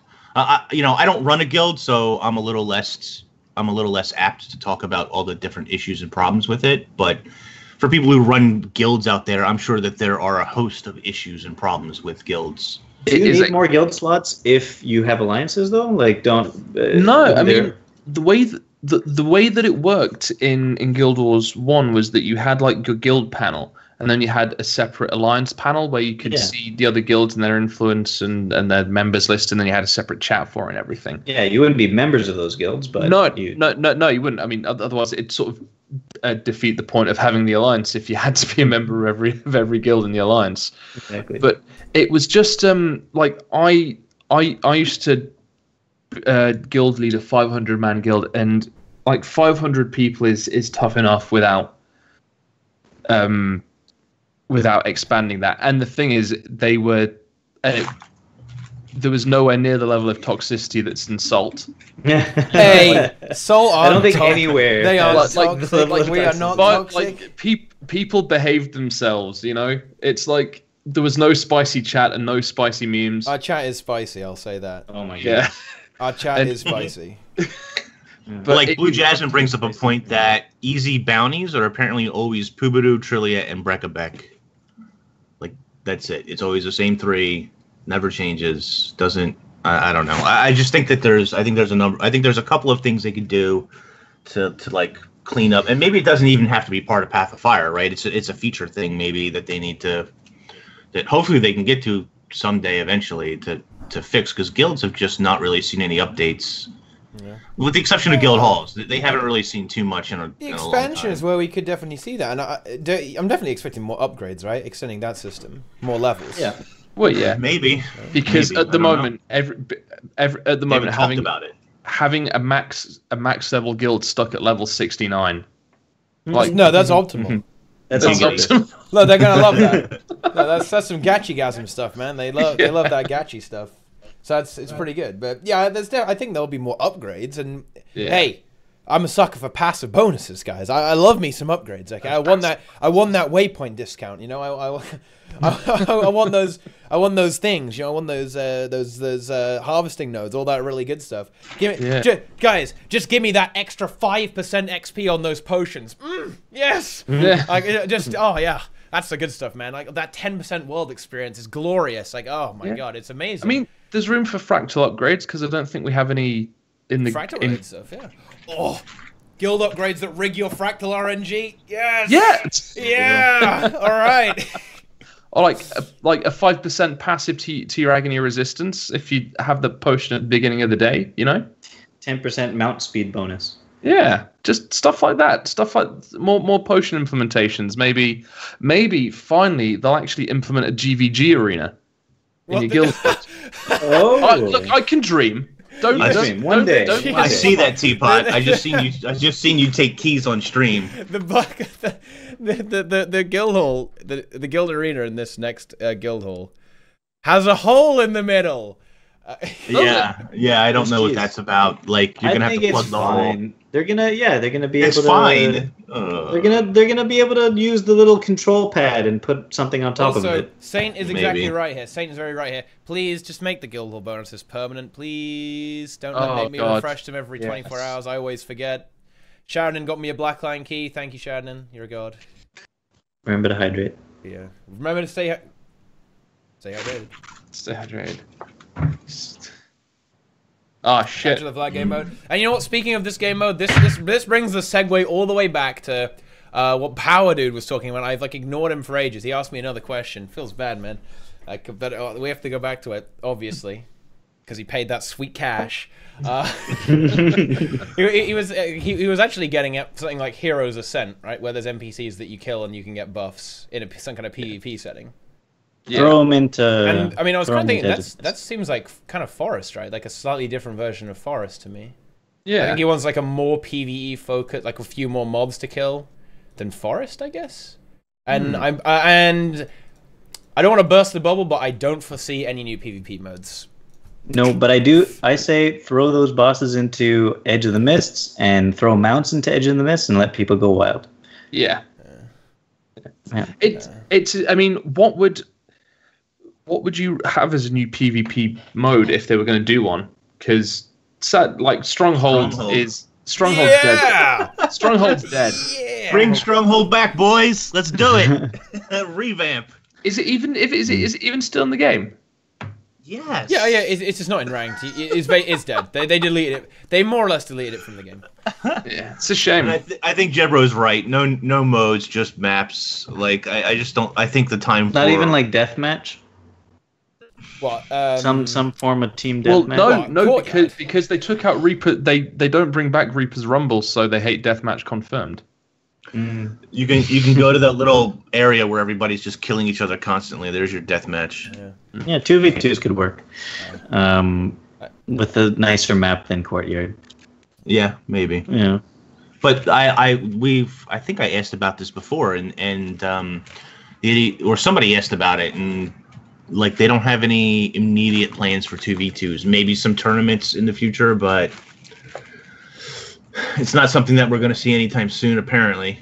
Yeah, I really don't see any new PvP modes, especially ones that have PvE in, because I actually think that they feel burned as fuck after Stronghold, because people wouldn't even try it properly because it had some well, it's not PvE, but it had NPCs in it, right? Minuscule amounts of PvE, right? It had NPCs in it, and that already really triggered people. So I honestly don't see anything like that. Even they already have Forest already, and that's kind of what Power Dude was talking about. Like you get a buff. In fact, it's actually very similar. You get a morale boost in Guild Wars 1, and there was also some like weird mini games, right? But the morale boost is kind of the same as the the boss buffs actually, right? It gives you like 10% all stats. 10% HP and energy it would give you in Guild Wars 1, and like 25 all stats is actually kind of 50 all stats. Sorry, it's kind of similar to that, I guess, kinda. But yeah, they're not going to put PvE in PvP. I think that would be spectacularly unpopular with the community. Although I personally think Stronghold could have been made to work. I actually think it's a great game mode. It's a fun game mode. Yeah. I like it.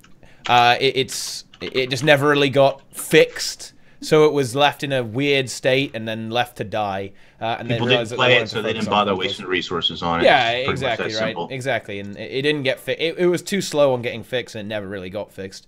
They were looking at it, but it wasn't really worth it at the end of the day. I think Conquest is going to be the way to go with regards to PvE. I think 2v2s could work personally, but you need a couple of different maps, and they need to sort of push that alongside of Conquest, and I just don't know if that's going to happen. What if instead of Conquest, you had a big room, maybe some sort of train, I don't know, who cares, with the two lords. one blue, one red, just open in the room, and you had the two teams have to protect your lord and kill the other lord at the same time.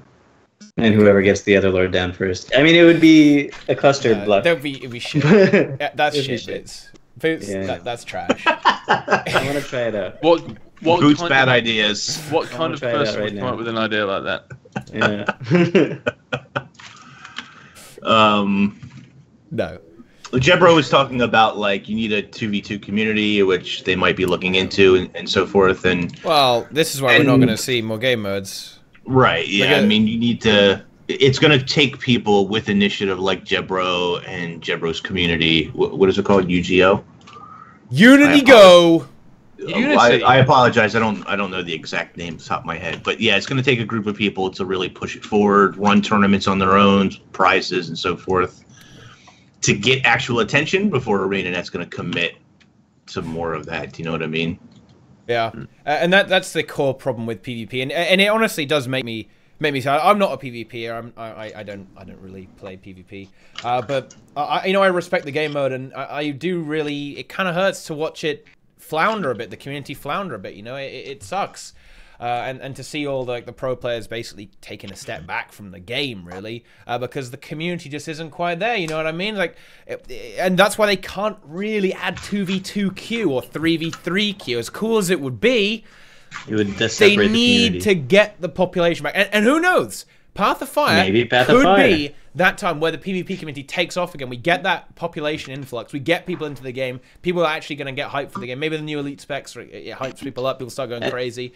But as long as we don't have another tank, infinity tank meta right after Heart of Thorns, right after Heart of Thorns came out, everything was tank. Yeah. As long as we don't have like the most boring meta. I don't think that will happen. I think everything will be pretty fucking fast paced actually, with all the damage adding into the game. So as long as that doesn't happen, it might be good. Yeah, I think so. And if we have more initiatives like Jebro's Yugo tournaments, stuff like that, that keeps going. We get more people trying to hype the game, get some competition going. Then maybe we can kind of get people into it. You know what I mean? But I don't know. I think, as it stands right now, I don't think there's room for more game modes. However, with POF, that actually may change. With increased population, maybe that queue time's going to go down, and maybe they have the community that they can actually add a new game mode, which could be something like a 2v2, 3v3, or even 5v5 deathmatch arena. You know what I mean? Like, all that stuff could definitely make its way into the game. You know? No one will play Conquest anymore after 2v2. I don't know. I think Conquest is actually a very solid competitive game mode. I think it's a good game mode for actual competition. So there's a lot of intricacy and skill involved in like the rotation aspect as well, not just the fighting stuff. So it's a game of tactics, which is why it's a good game mode for competition. It's very different than 2v2. Yeah. So there's place for both, but just maybe not with our population base. Yeah. GVG 8v8. The thing is, they can't. The more players they add, the better Scourge gets, because Scourge hits everyone.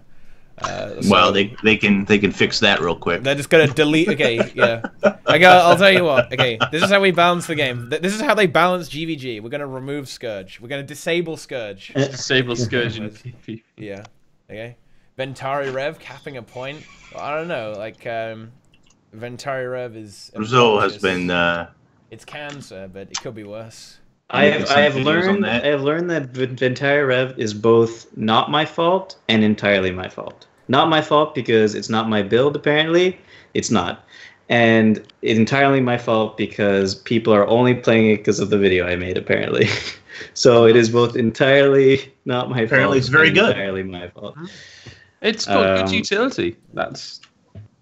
Well, yeah, it's got cheese utility, but... I don't like playing it anymore because of it being what it is. No, the true power of Ventari Rev is that if you have a bad PC, your PC will lag, because like the fragments spawn so much it just like destroys your frame rate. That's the truth. Oh, well then I can't play it. Yeah.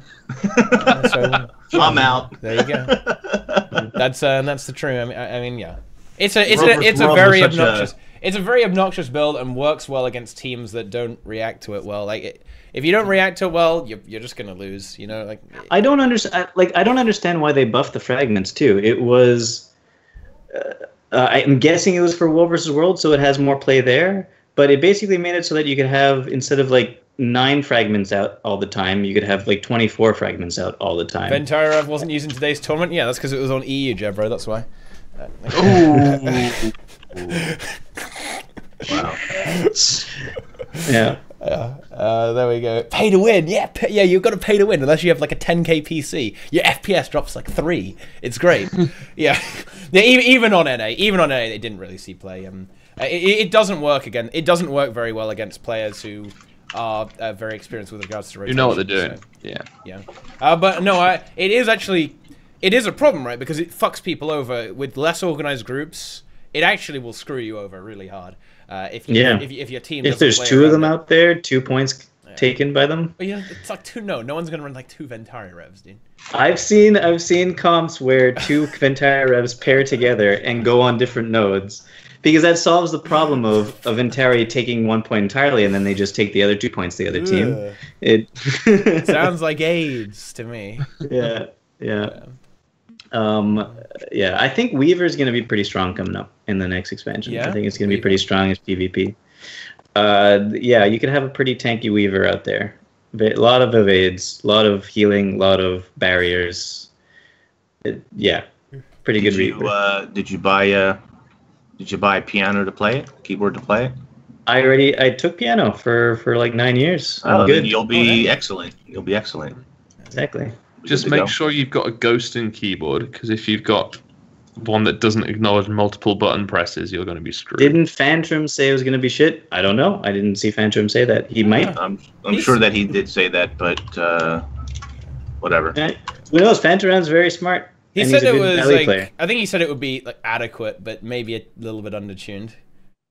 Oh, okay. Well, I think he was especially critical of the sword, saying it was kind of a bit. Yeah, but I think it matters the level that you play at as well. Yeah. So. But the sword has those sexy evades. I think, the sword probably doesn't do quite enough damage. It's quite slow as well. That's the problem. Yeah. Mad Spoon says Weaver is trash. Trash. It's not trash. It's just Nope. He said it's trash. Too late. Sorry. All right. I only ever listened to Mad Spoon. Decisions have been made. I think it definitely has the potential to be very, very, very beefy, very sustainy with all the barriers, and it has a lot of evades, healing, and it deals with condis pretty well as well. So, but the question is, will it be able to help? Yeah. Things? Well, again, it's all very, all the abilities are very selfish, right? A lot of it. Exactly. Well, the barrier definitely is. Yeah. Well, the fact that you could go into water way more often now means you could heal around you. You can spam the heal, right? Yeah. You can definitely do that. Yeah, and cure conditions. And you can apply a lot of boons as well. Suppose if you took arcane, you can kind of spam boons as well. Yeah. And then you can have 1v1. Exactly, Jebro. It's going to be like a bruiser, duelist style thing. I think is what they're going for with it. Basically, they're trying to bring dagger back. You know what I mean? They're trying to bring that dagger. You know. Yeah. So Phantom is probably right about high level PvP. It probably won't, as it stands, it might not be very good for that, but just pure build wise, I always think 1v1. I don't know why, but I always think you just want to kill, dude. You just want to kill. Yeah. Yeah, exactly. It's not going to be an overlap because they don't want to make it very supporty as well, because that would just be Tempest. They've already got that, so they don't. I won't be too concerned about that. So there we go. I don't know. I think that's about it, guys. Guys, this has been an insanely long tea time. You go ahead, Inks. Go ahead, Inks. Go ahead, MMO Inks. It's fine. Inks.